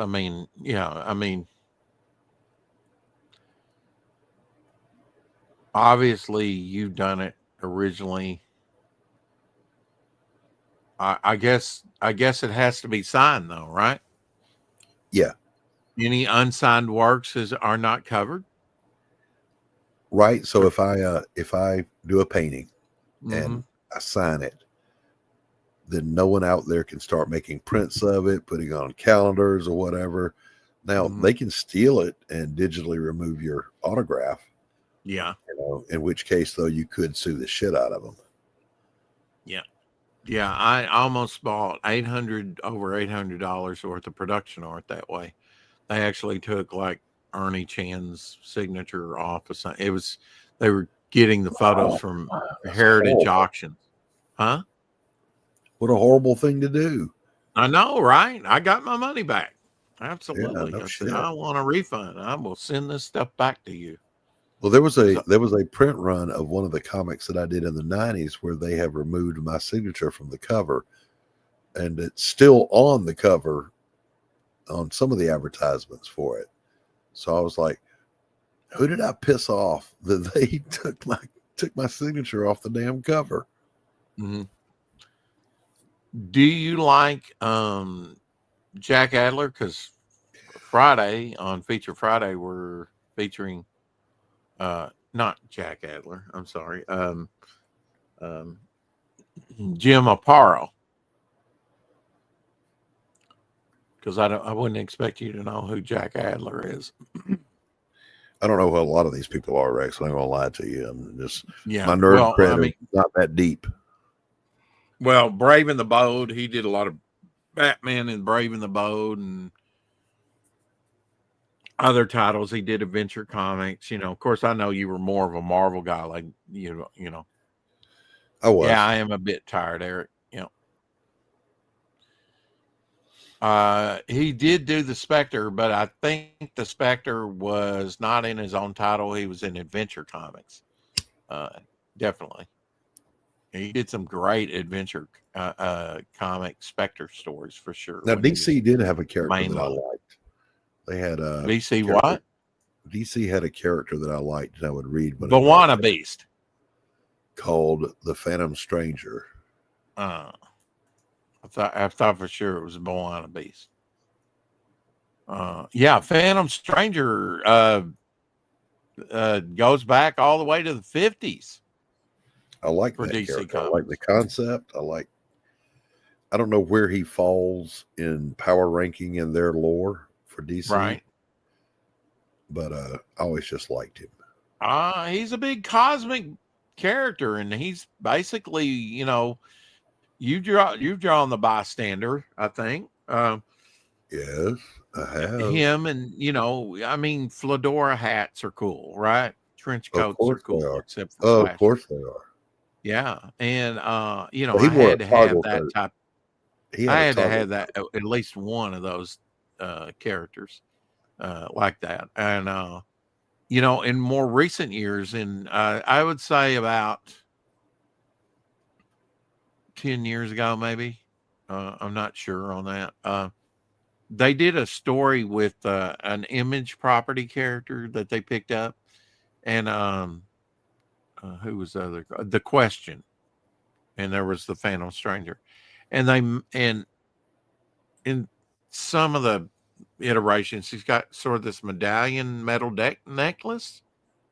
That might have come out later after the Neil Adams run. I'm not sure, but it's been around for a while, I think. And they wrote it in. I thought this was intriguing that it was Judas who betrayed Jesus, and he was cursed to, roam the earth thousands of years, not being able to die. And those were the 30 pieces of silver. Okay. So they actually made the Phantom Stranger Judas in a more recent story. I think it's always a mistake to go back and explain a character who has become an enigma. Just let him be an enigma. I do too. I think if I think you can explain and give away too much. I think they did that with the origin of Wolverine. Yep. Yeah, they kept his origin a mystery for 20 years, and they should have done it for another 20 years because they took all the mystery out of that character. Yeah. It's kind of like The Fugitive. The Fugitive ran, I think, for 4 seasons. And at the end, they solved the mystery. And you don't see that running in syndication. Already, we know how it ends. Mm-hmm. They should have kept it open-ended at the end of the series. And then they could have went into another series. Yeah, I'm later being very careful about that with my IP. The Jake Bishop appears to have emerged as a fully grown human being. The furthest he goes back is 5 or 6 years into his past. Never going to go into his history, his family, none of that shit. It doesn't need explaining. But now, are you saying never tell an origin story, though? No, that's not what I'm saying. I'm saying for some characters, you don't do it. Marv from Sin City didn't need a backstory. He just is who he is. Yeah. I mean, otherwise you take all the mythology out of it, huh? All the Yes. Yeah. Now a little bit's okay, like this piece of Wolverine that of course, based on Barry Windsor Smith Weapon X. That was okay, I think, because that didn't get to the heart of the matter of who he was. That's right. It just showed kind of where he got his adamantium. Now, it was intriguing when I think John Byrne did this with Captain America in a limited series where he fought along Captain America in World War II. So we knew he was at least as old as World War II. Right. But even that was kind of weak, I think. Just some things don't play around with them. Just leave them That's alone. why. But even if Rex, even if they wanted to show Wolverine going all the way back to the Civil War like they did, just don't show his origin. Here's his birth name. Here's how he was raised. And don't do that. I mean, till then, people were having fun speculating: is Sabretooth his father? Is he his brother? Right. There were all kinds of different things floating around for years. Sure. People trying to figure out, I think I've connected the dots and I know what it is. And it wasn't that at all. They don't all need an origin story. Your character, the bystander, does not need an origin story. No, he really doesn't. No. I'm going to give one to Devil Flyer, but only in issue 7 after you're invested in the character. Sure. Sure. And there's nothing wrong with that. Some characters, but there's certain characters like that, especially big cosmic characters, you don't really need to give their origin. I agree with that. Not even all the street level ones need an origin. Do you know who Carmen Infantino is? The Flash? I do. Okay. I do. They actually used him on a Green Lantern, Green Arrow cover? Well, look at there. Yep, that's Carmen Infantino. I never understood how that was a viable team up, by the way. No, I mean... Cosmic power ring and a bow and arrow. Well, they're both green, right? They're both green. Yeah. Oh, you know what? One contrast that Denny O'Neil put in the writing is that, conservative, and this is still today, Green Lantern was a conservative and Green Arrow was a liberal. I thought it was the other way around. No, trust me on that one. Okay. Green Arrow is a big liberal. Yeah. Okay.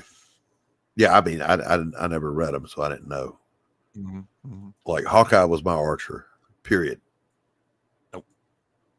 Oh, look at that. Oh, Bernie Wrightson. Oh man.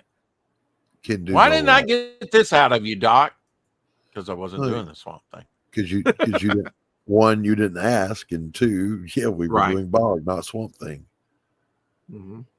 I gave you some good bog. Get out of here. You did a great job on that, and I said it today on the Rex Hicks and Apex story, or at least I tried to. I thunk it. For me, I think Grave Tales is the best story out of Devil Flyer. Now I'm trying to top that now, but I don't think it will. Just for one standalone story, I think that's 9 pages of good stuff. Well, I mean, I did kind of co-write it with you, so. Oh, geez. And I am kind of a good writer. Okay. All right. Well, there you go. A little self promotion. Never heard of anything, right? Eric says Ollie had a reputation for being a twat waffle and confronting other superheroes about stupid shit.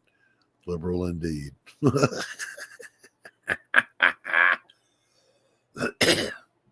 That's well said, Eric. Well said. Twat waffle.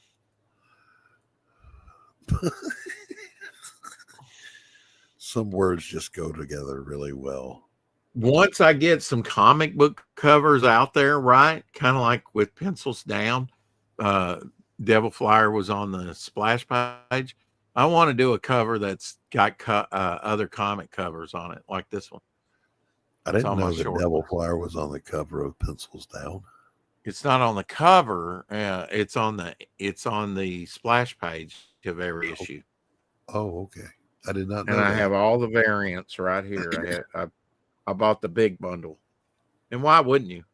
Oh, have I ever shown you the first drawing of Bog, Doc? Have you ever seen that? Well, I saw the first one you ever did, yes. The first one I ever did, right there, yeah. There in the corner. And right up there. Yep. Created over a decade ago. Yeah, Pencils Down. If you look on Pencils Down, no matter what the cover is, even if it's the blank sketch cover, you will find. Well, show me the splash page. The splash page. Okay, I'll have to open one up. There's Dillard's cover. Yeah. I'll open up the sketch cover because we got two of those actually. Okay. All right. And, there's no ink to, You actually read any of those, Rex? No. You have to. I'm reading. Yes, they're comic books. Huh? Yes, they're comic books, but the key word there's books. Even back in the day, I collected but didn't read some of them. I was collecting too much to read all of them. If I couldn't read it, I don't want it. Yes, purist. Tell you what. Just because that's what they were intended to be read. Yes. Well, I mean, nothing says I can't pick up whatever book in my collection today and read it, Exactly. At a later time. I mean, but yeah, this actually had an inner cover too. Okay. The sketch cover. Splash page. Since Dillard did the, artwork, and they asked me, yeah, right here is Dillard's cover, right there on the ground. See there? Okay, yeah, there it is. Devil Flyer, right there. All right. Mm-hmm. So very obviously, good. A man of good taste. I'll be right back. I need a beverage to wet my whistle. Okay. It isn't about being a purist, Rex. Holy pepperoni. I know. Rex doesn't read anything. He buys them and then bags them. Yeah. Got to take care of them. But yeah, I mean, since I've gotten Abby, which has been 13 years ago, over 13 years ago. Well, no, I guess January 26th is when I got her. So that'll be 13 years. So I've had her a little less than 13 years. I read less, before then I was alone and I read a lot more. Yeah, I could find time to read. Right now I'm trying to juggle things, I'm trying to write the stories that need to be written and draw the sketch cards that need to be drawn and do the interior art that needs to be done and just so many things, I haven't got a lot of time to read. And in downtime, I don't really want to do that type of thing. I'll just sit and veg in front of the TV for a little bit and see if I can get some ideas from that, although I do understand the collecting mentality. Yeah. I mean, I always collected something, fossils, rocks, arrowheads, things that didn't cost me anything. It's just things of interest, comics have been the one thing that I've collected mostly. There's only been a couple years when I was working at the rescue mission and working with the homeless, and sort of there's mental illness and all kinds of stuff. And then got into prison ministry and stuff that I did not do. I did not collect anything. And I thought comics were going in I saw titles like Bane come out, 666 and stuff like that. And I was like, this is just, going against my, and I just kind of gave it a rest for a couple of years. But after a couple of years, I jumped right back into it, slowly but surely. And, it's disheartening. I got to tell you, it's disheartening because in 97, my first collection burned up in a fire that was arson. And, the owner burned the place down, and he didn't know I had all that stuff in there. Of course, it wouldn't have mattered to him anyway. But my then father-in-law said, well, he had 47,000. I told him I probably had about $50,000, which was at that time probably an overestimate. If I had that collection now, 45 long boxes, and most of them, not every one, but unread, in near mint condition, if I kept them that way for this long, they'd be worth quite a bit. Some come up and some go down. I mean, the markets come up on some, and now I wouldn't sell the books. Hopefully some will go back up. There's some I like to speculate. I've been looking out on more the collectible side and seeing what I have of value and I'm shocked by some of the stuff, to tell you the truth. And it depends on the condition. You have to use discernment with all media, and comics falls under that umbrella, being mindful of satanic material. There are YouTube channels that support Satanists, which which boggles your mind.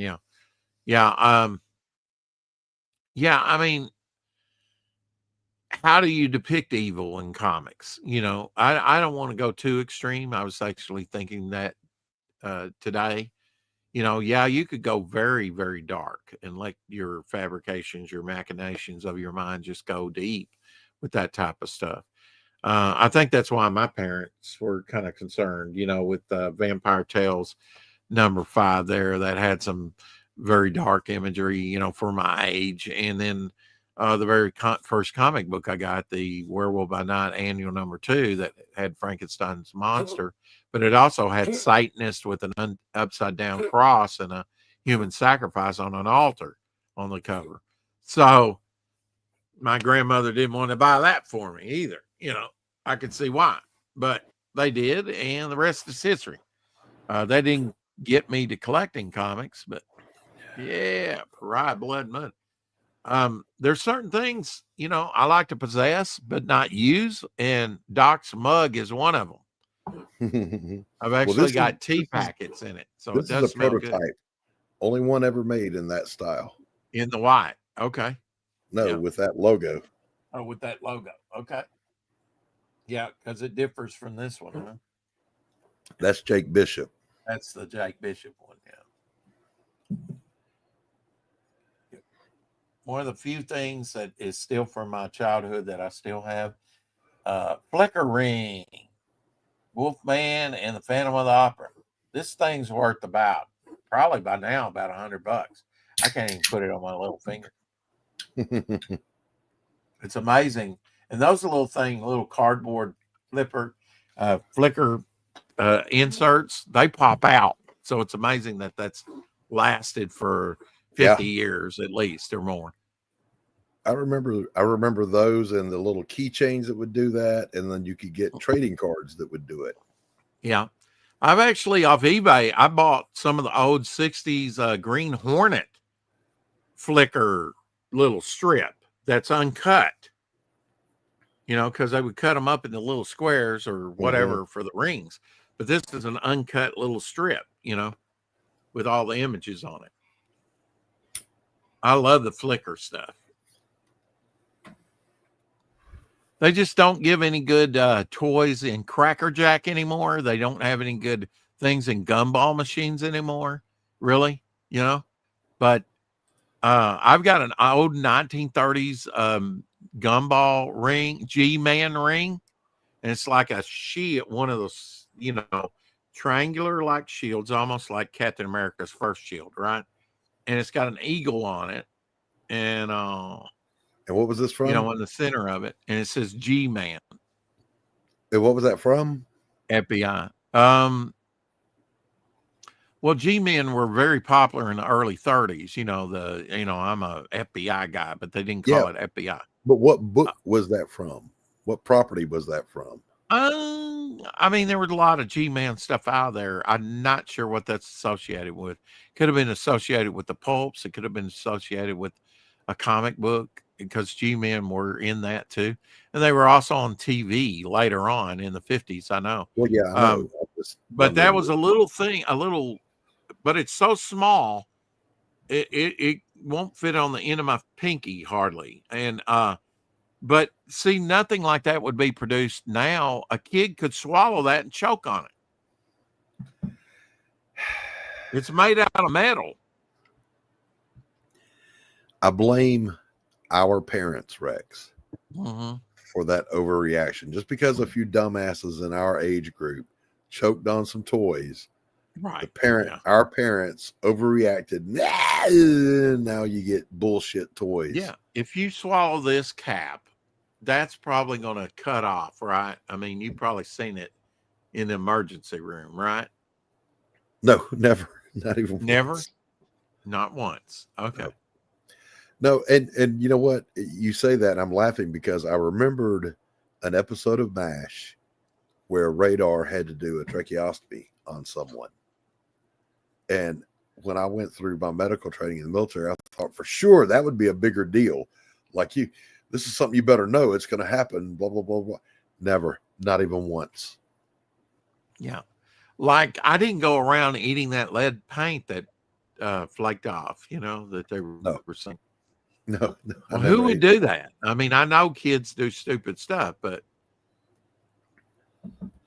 I think in that case, it's only by the grace of God that I didn't. Yeah. Well, I mean, I made mud pies, but I never wanted to eat one.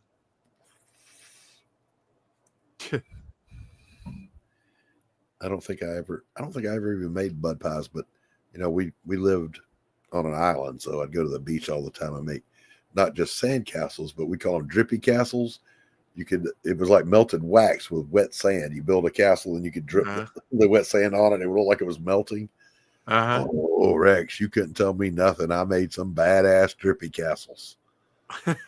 Drippy castles. Did you collect seashells? Not really. I mean, that's like living in a gravel pit and saying you collect gravel.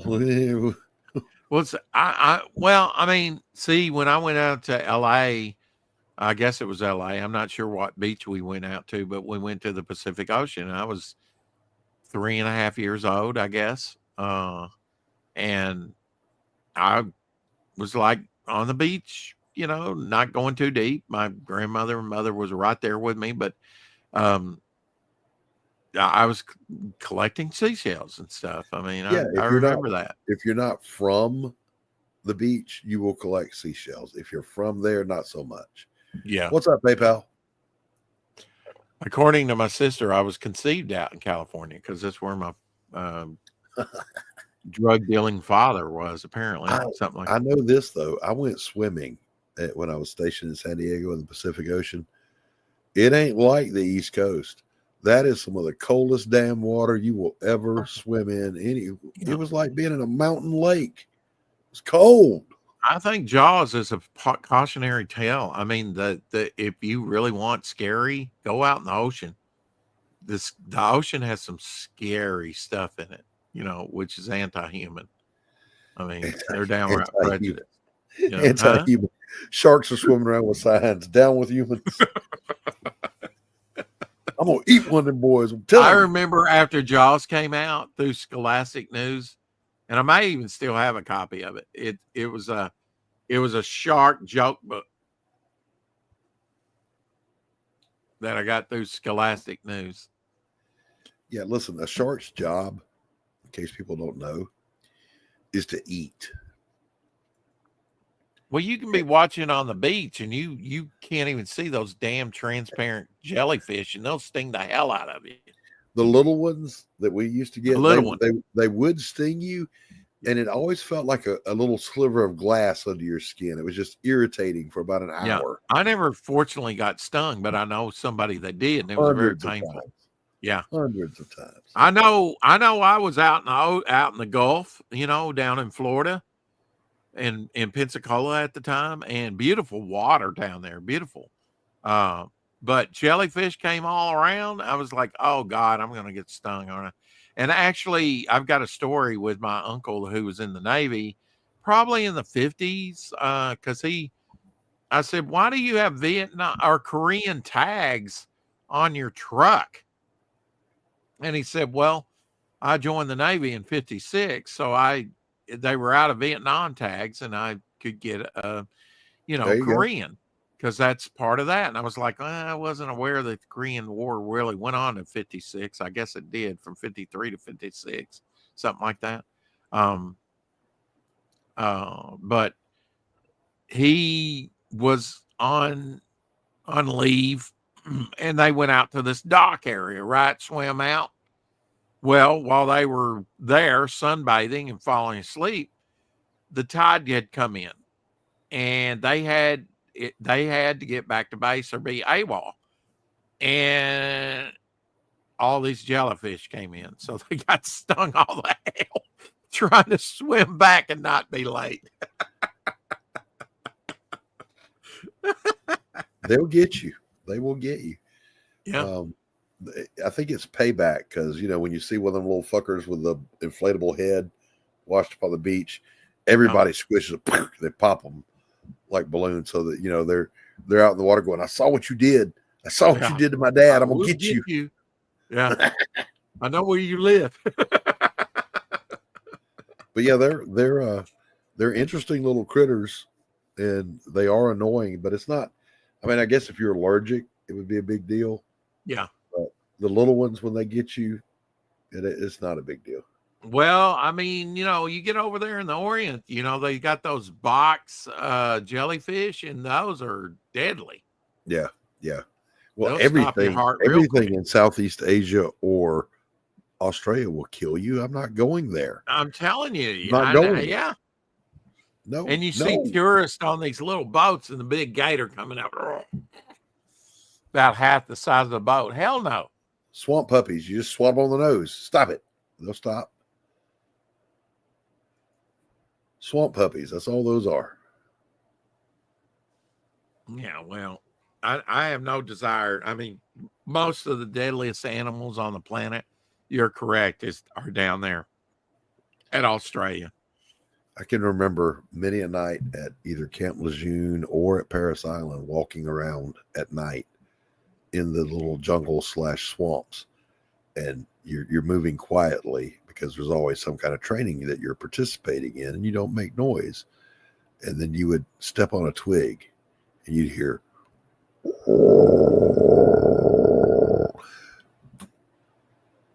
it was time to go, Rex, when you heard that.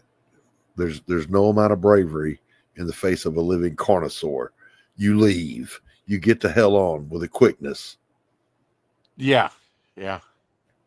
You see the back of your feet.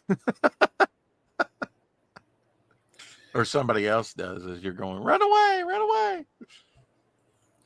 I have something on that, Doc. The force, bears are not, bears and other animals are nothing to be trifled with.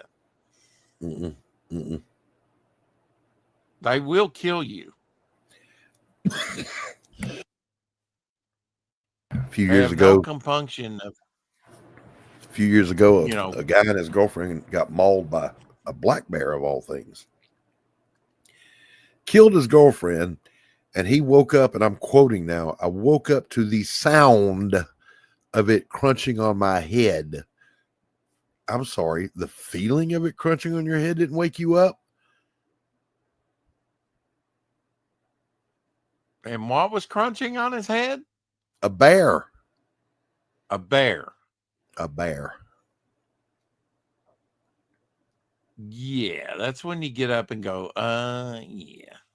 The sound of a bear crunching on my head woke me up. And What do you mean the sound of it? You didn't feel it? Yeah. And it ate your girlfriend while you slept? How deep do you sleep?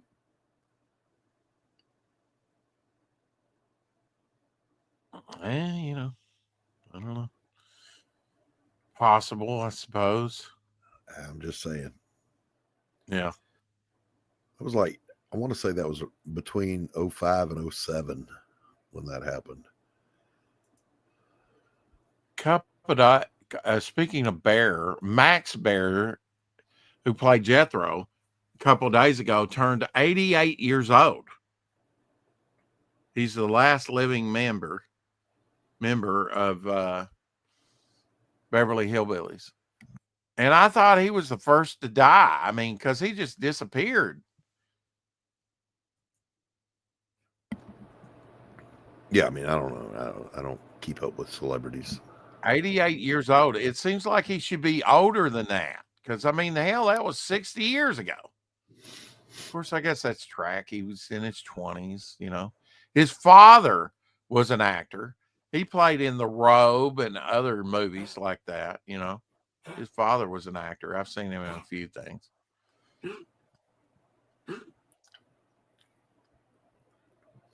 I'm sorry, Eric. I was weak. This is the vampire snail. What do they do? Yeah. Feed them blood? That's disgusting. Or imagine that crawling on you. I woke up to the sound of a vampire snail eating my head. Yeah. And that's probably from, you know,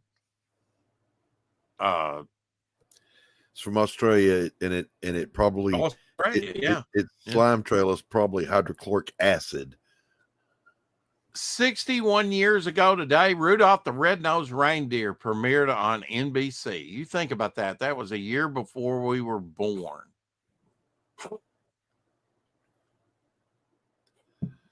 Hot and cold running caffeine, baby.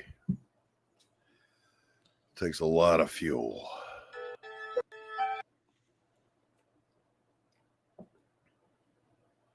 You know what? These are early designs of the Starship Enterprise. Look at that. Hey, Abby, just a minute. I'm glad they passed on that. Yeah.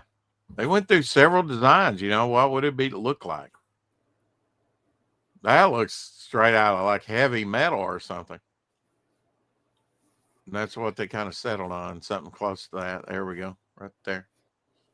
But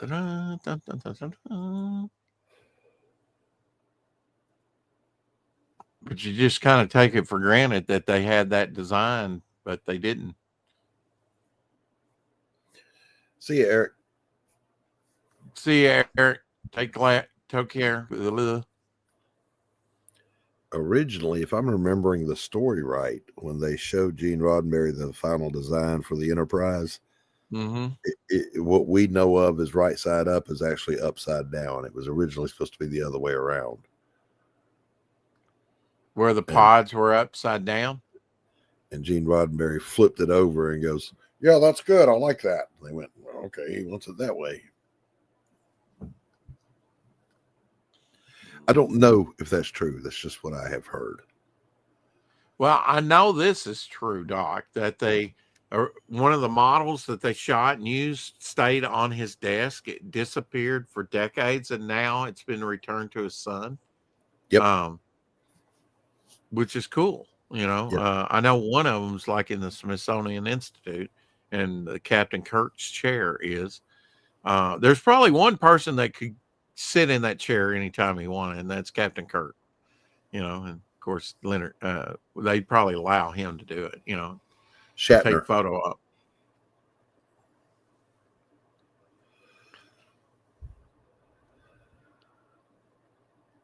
You look like you're in deep, pensive thought.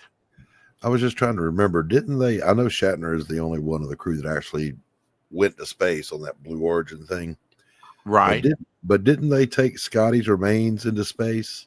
They took Gene Roddenberry and his wife's after she passed away too, and scattered some of their ashes. I don't know about Scotty. I think so. I'll have to look it up, but I think I remember. Doohan was shot 6 times on D-Day. The Canadian branch on Omaha Beach, I believe it was, had 2 fingers blown off. That's why you never see that one hand. Not Omaha Beach. Not Omaha Beach. He was at Juneau. He was at Juneau. Okay. All right. And he lost a finger. Yeah, he lost a finger. Was it 1 finger? I thought it was 2. It was 1. Well, I just know that he looked like Nightcrawler almost when he was, showing his hand. But you think about that. He was in a movie. He played the same role twice almost, Doc. You may not know this. You probably don't. Few people do. Nevada Smith, a movie that Steve McQueen did. At the very beginning, he plays a bad guy that comes along, sort of like a they're panning for gold and stuff. And he kills like Steve McQueen's parents or father, something like that. The same thing happens in Gunsmoke to Burt Reynolds, his parents. And Doohan plays another bad guy that comes along and is like, oh, you must be doing good. You must have gold and stuff. And then he winds up shooting him. And then he actually gets choked out and drowned by Burt Reynolds' character Quentin, who became a regular on the show for a couple of years. Yeah. But yeah, he almost had the same role Doohan did. Of course, he was in Twilight Zone, like Leonard Nimoy and Shatner. Shatner was, yeah. Shatner was in Shatner commented on that one where he goes in the diner and puts the pennies in the thing. And he was asked to comment on that. He said, I recently watched that. He says, do you have any memories of that? And he said, yeah, it's been made irrelevant because they're doing away with the penny. He's always snarky like that. Even at his age. If you're 90-something years old and you're not snarky, you're doing something wrong, Doc. You've earned your snarky when you get to 80. Mm-hmm. You've earned it. Yeah. Chekhov is still alive and Sulu is still alive. So we got 3 bridge members still alive. But I hope the captain beats them all out. I do. I don't have a dog in that race. I'm sorry. Okay.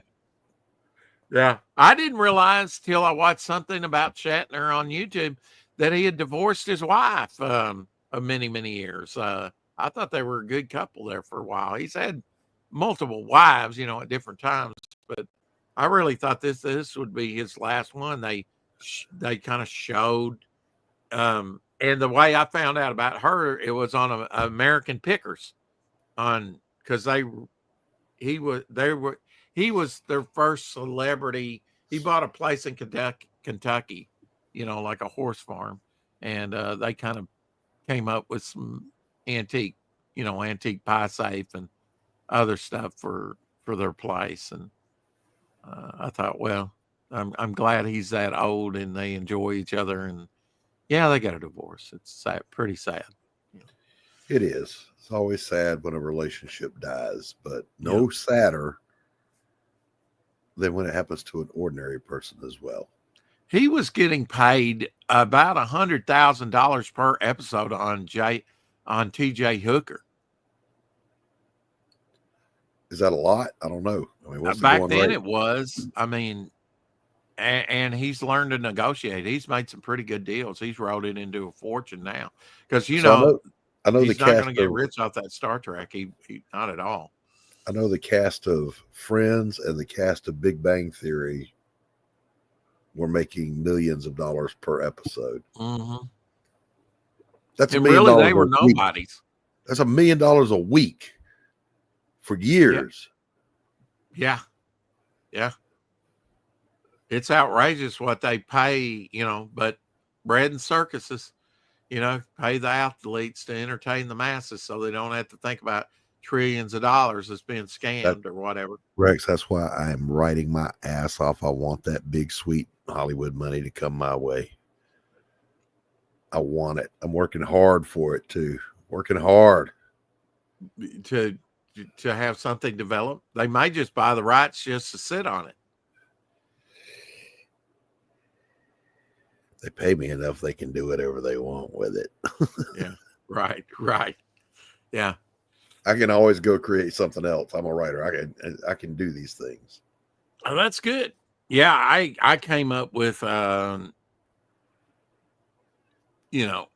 few things today, which I'm really intrigued with the Jekyll and Hyde story. I always have been. And I watched a Frederick March thing on YouTube, like 20 facts you didn't know about Frederick March. I did not realize he won the best act. He won the Academy Award for Best Actor in 1932 for that movie.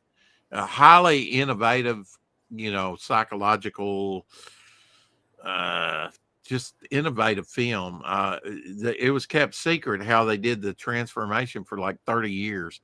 And it was done through filters. They would put the makeup on in different colors, and nobody knew till like the late 60s, till he wrote a book on it. Amazing work. If you've never seen the Frederick March version, I hate the Spencer Tracy's version. It's not bad, but compared to that, it's crap. I did not realize that MGM tried to have that movie totally destroyed, all the copies. The concept of the Jekyll and Hyde character, of course, is kind of the modern version would be the Incredible Hulk. I don't know that holds more appeal to me than other tropes, I guess you'd say, but it is a good one. Well, I mean, it's dealing with the duality of man. There's a good side, a bad side. Yeah, that's the thing. I don't think there is a duality. I think that's a minimum. That's a minimum, Rex. Everybody has good, bad. They've got their schemers, their plotters, their dreamers. There's multifaceted people, and then if you write that large, then you begin to get all the dissociative personality disorders and all that crap. Yeah. Well, I had not realized till recently that William Dafoe, and I picked up what he was doing and what he was laying down in that original Spider-Man movie. I said, when he did the Green Goblin in the mirror, I was like, he needs to play Jekyll and Hyde. And he actually had studied the Jekyll and Hyde story, different iterations, probably the Frederick March version in 1931, because that's one of my favorite movies of all time, really. And Frederick March is so underrated, and it's sad that he's not known more today, but he is a solid actor all the way up into the 60s, Yeah, I'm not familiar with his body of work, so I'll take your word for it. He played Failsafe with Burt Reynolds, and he played the president in Failsafe with good movie. Burt Reynolds and Walter Matthau was in that, and Slim Kirk Pickens. Douglas. Wasn't Slim Pickens in that too? I think Slim Pickens might have been in that. There was which is what else? Hysterical name. Yeah, hysterical name. I mean, come on. Frederick March did one of the first things in 1946. I think. I have not seen the movie. It's been, and I can't remember the title. I've just been made aware of it recently.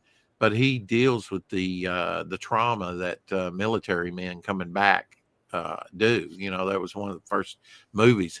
He's got such a range, and before he did Jekyll and Hyde, he did kind of like comedy.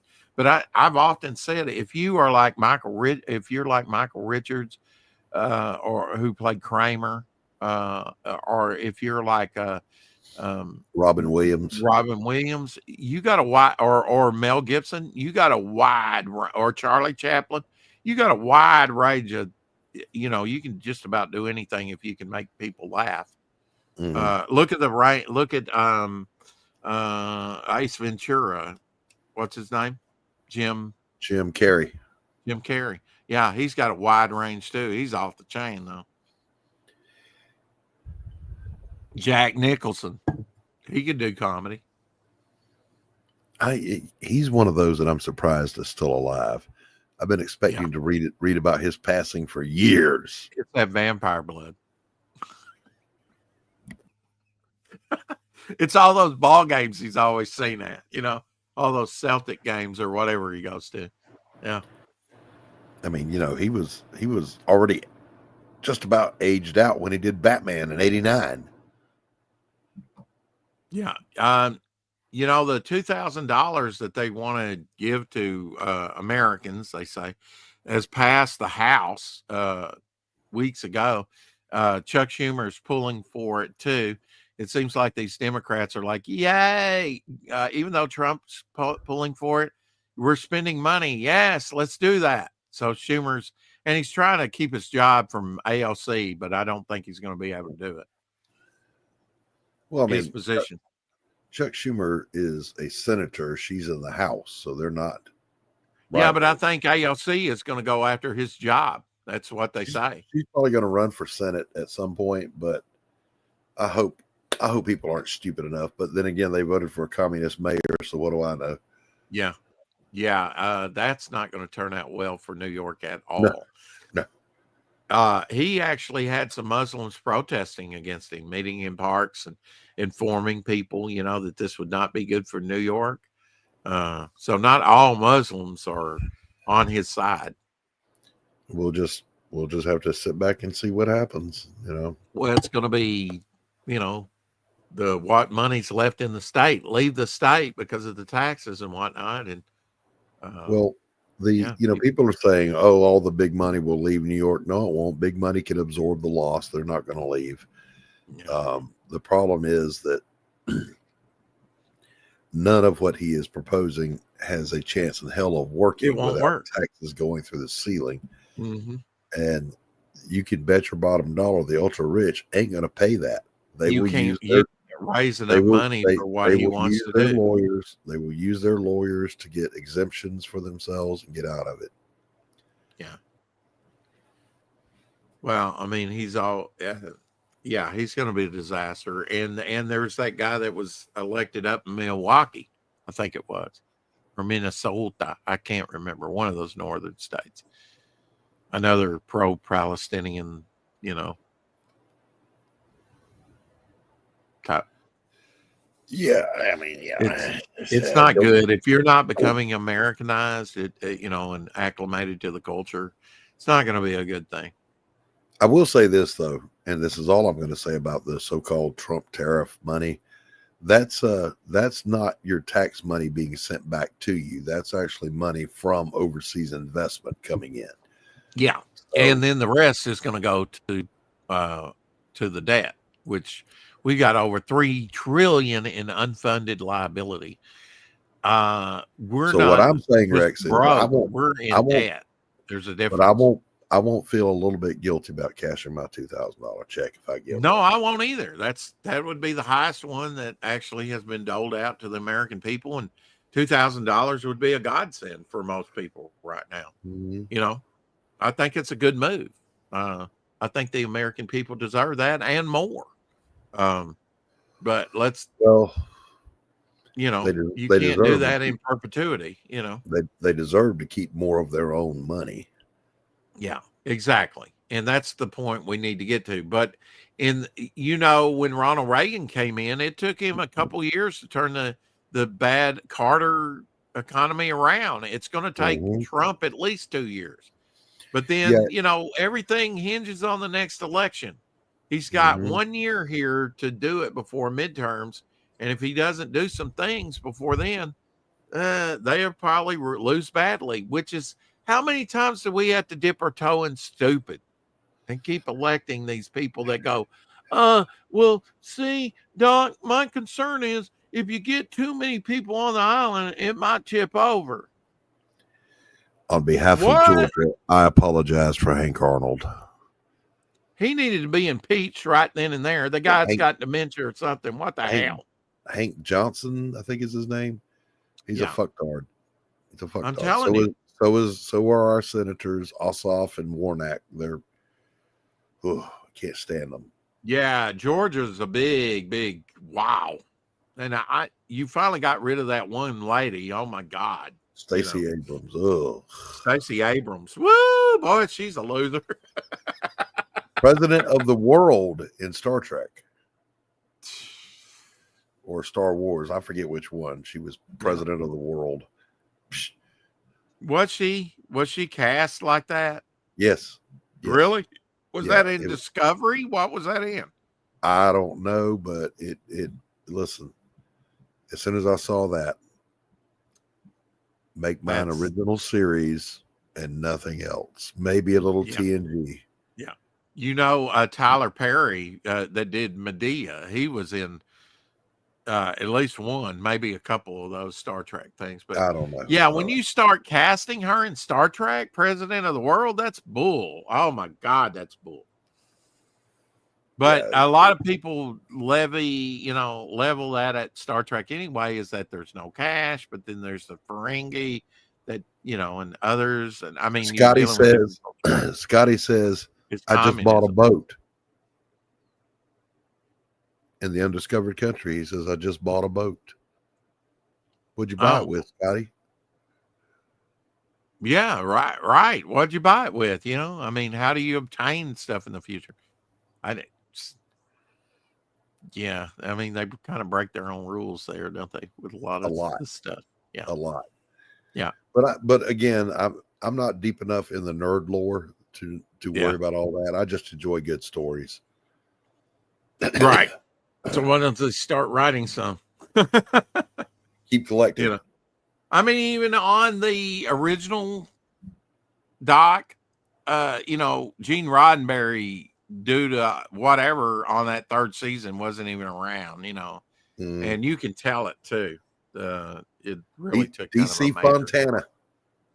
Yeah. And she also did the animated stuff and further on. Yeah, she's, I mean, talk about feminine power. There you go, man. She was one of the better writers. One of the greats, yeah. And she actively sought sci-fi writers to write those stories. That was very smart of her, because they're really, I mean, for really making it mainstream in a way for a hot minute. All right, keep collecting. I can tell Doc's shriveling up and turning prunish. You can only stay in the water so long. Out for now.